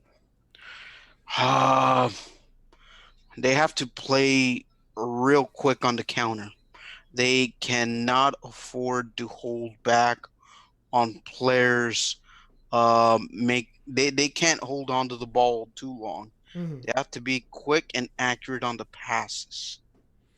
Who do you think? Which player do you think is going to be key for this? Oh boy, quick passing. I would probably like to see Isidro Martinez. Oh yes, no, for sure. I would like to see Isidro Martinez expose Reno a little bit. Probably have Chuy Enriquez do the damage on the flanks, mm-hmm. or Camilo Monroy, who has been in pretty good form despite not having the goals to his name. Mm-hmm. Yeah, I definitely agree with Isidro, who right now he's the engine of the midfield. You know, the way he distributes for the Toros. I think he's the one that has to set the pace and how quick this team has to move mm-hmm. the ball away from Reno 1868, and it all has to start from him, because he is the link between the defense and the attack. So how worried, seeing that Reno is the best away team in the Western Conference, or one of the best, how worried does that make you for this upcoming match? Makes me very worried, because they, like I said, they have two of the best strikers in the league, mm-hmm. Especially Corey Herzog. I know last season he had an off year with St. Louis. He was like their prized recruit. Mm-hmm. They were able to pry him off Pittsburgh. But now that he's found a footing here in the Western Conference, and he's doing it very well, it just speaks volumes to the work rate that the guy has. Duke Lacroix can't be that far behind. And my dark horse player, believe it or not, would probably be Benjamin Galindo Jr., the son of the legendary Benjamin Galindo Mhm. of Mexico. Wow. He's with Reno. Yep. Ooh. So yeah, we're seeing Corey Herzog, 11 goals in 22 appearances for Reno 1868. He's their top scorer right now. 11 goals. In just this season. Mm-hmm. You know. I'm really worried about this match. Another player to do look out for, the two fullbacks that love to come up and attack would be Zach Carroll and Nathan Oon. Those guys can really do damage if they have a set piece opportunity. Mhm. Some of the other guys that have had I'm just looking at their roster and oh my goodness, I mean, they're pretty stacked from top to bottom. I mean, And this isn't like, unlike the Toros where it's a lot of young guys. From what you're telling me, they brought in experienced USL players as well into the fold. and some of these players, I mean, these guys have had some MLS time too. Mm-hmm. Like Kevin Partita, I remember seeing him in a couple of MLS uniforms. Seth Capasol, he's another guy who's been a fringe MLS player. Sergio Ribas as well. Mm-hmm. Saeed Haji is another guy who's been the fringe MLS guy too, and Nathan Oon as well too. Yeah. With recently San Jose, and I mean they're just stacked from top to bottom. So, having heard Coach talk about Reno, having heard from you, Rae, your analysis on 1868, predictions for this Saturday, because it's past 9:00. Predictions. I think we grind out a 2-1 win. Bold prediction. We have a nice little scoring fest and we end up in a 3-3 draw. And we end up snatching it late. So come from behind. A little come from behind action. We're down 3-2. We get a set piece opportunity and we pot it in. Jacob? I'm gonna go with 3-2 win for regular prediction. Goal scored by Carlos, and Chuy's finally gonna get one, as well as somehow Isidro gets the ball and puts it in the back of the net. Now, for my bold prediction, these are always pretty fun. Yes, we will have a bit of a scoring fest. But we'll be 4-3. 3-2 is already enough of a scoring fest. More of a scoring fest, 4-3. But what's going to happen, though, is there's going to be a lot of opportunities and a lot of fast players from both ends. We're going to see a couple of yellow cards. Why? Because it's going to be tactical fouls near the box, and that's how we're going to have a couple of goals. My regular prediction is... Well, first of all, are you even going to be there, Edson? No. Got a Houston match. No, it's not that. Because of my trip last month, I'm barely gonna be scraping by financially with rent. I should be making the trip to San Antonio. I should have recovered by that time. So I should be making it to San Antonio. I would have loved to, especially given to the fact that it's my sister's birthday this Saturday. That's right. But if anything changes, I'll let you know. And even then, I'll probably be spending the weekend with my sister. So my regular prediction: 2-1 RGV loss. Okay. The lone goal will be scored by Carlos Small to continue his streak. Talk about a guy who has a heckle and jive form. Who, Carlos? Yeah. Yeah. It's one of the things that we wish he would be a little bit more consistent. But even in this Jekyll and Hyde thing, the fact that he has scored 13 goals with what was it like? It's barely been a year. It's barely been a year since we've had him. It's pretty decent.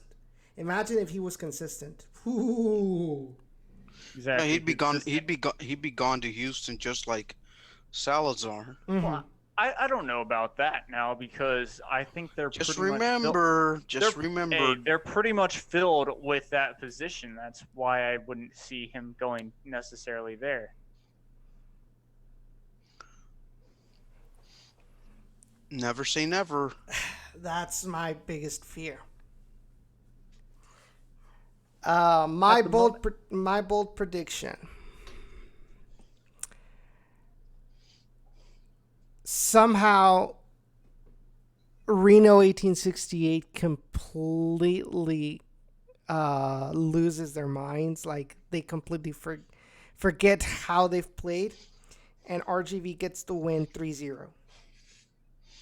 Well, let's take a look at their.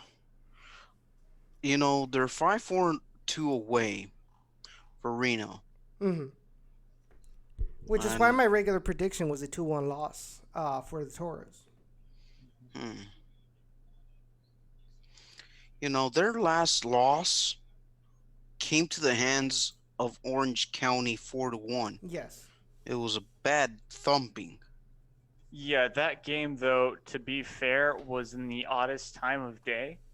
If I'm not mistaken, it was legitimately in the heat of the day in California. I think it started 3 p.m. our time, which is 1 p.m. their time.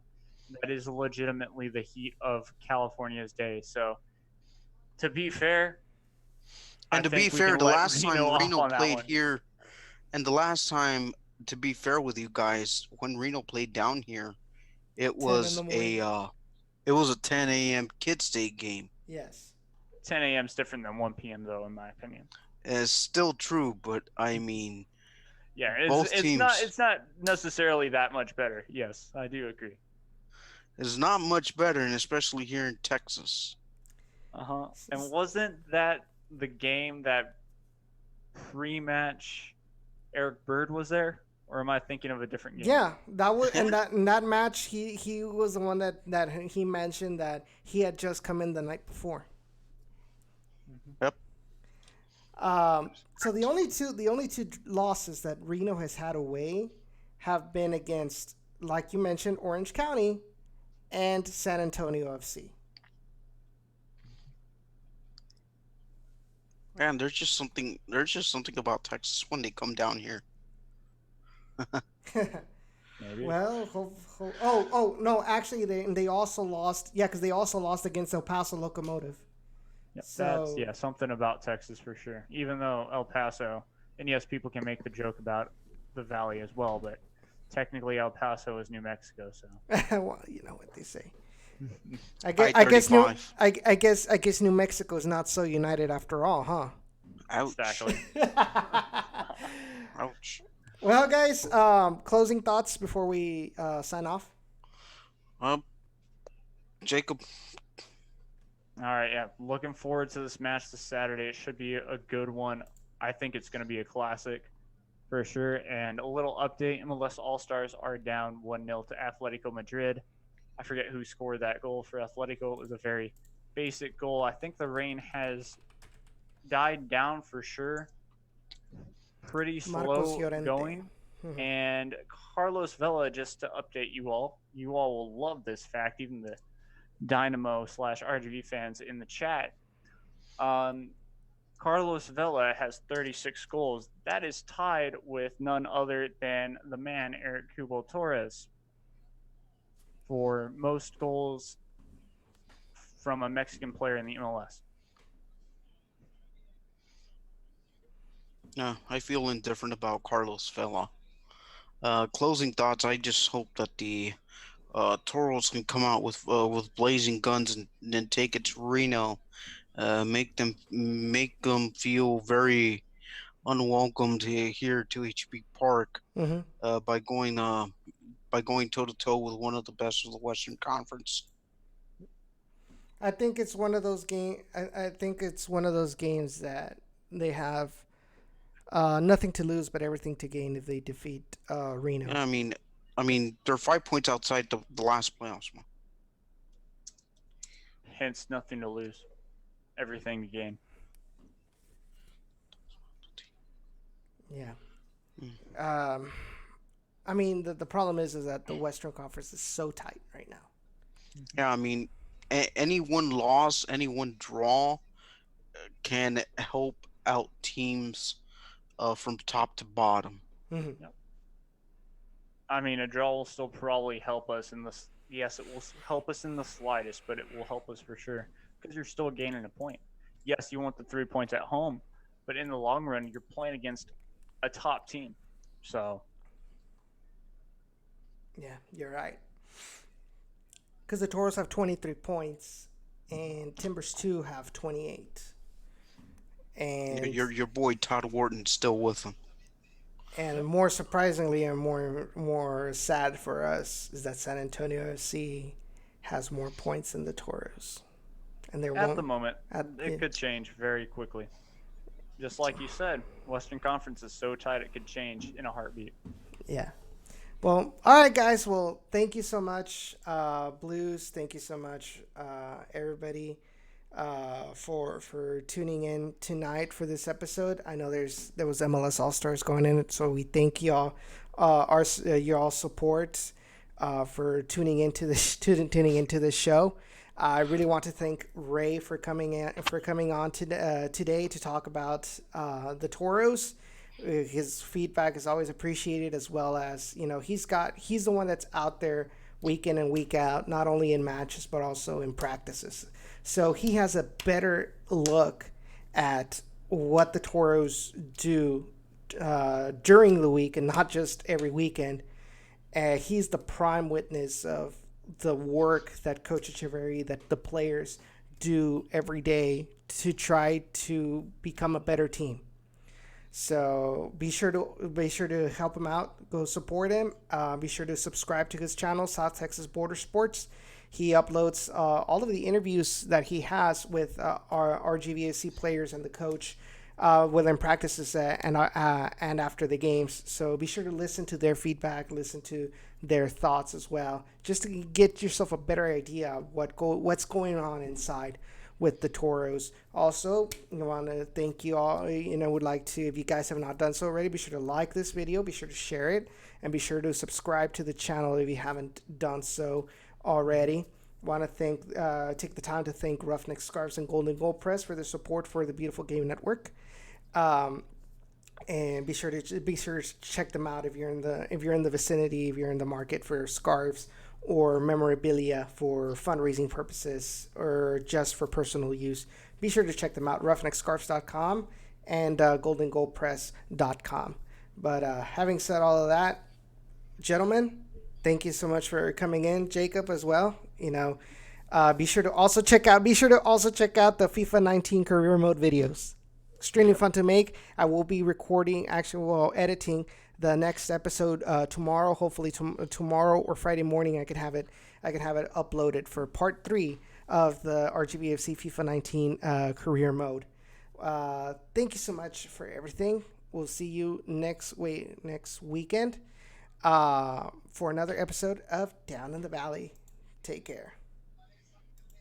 When we had that feeling, the stars were feeling past the edge of town, 'cause we had nothing else to do.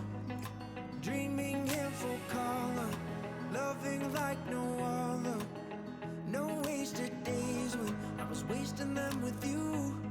I was wasting them when you were showing me fake love that I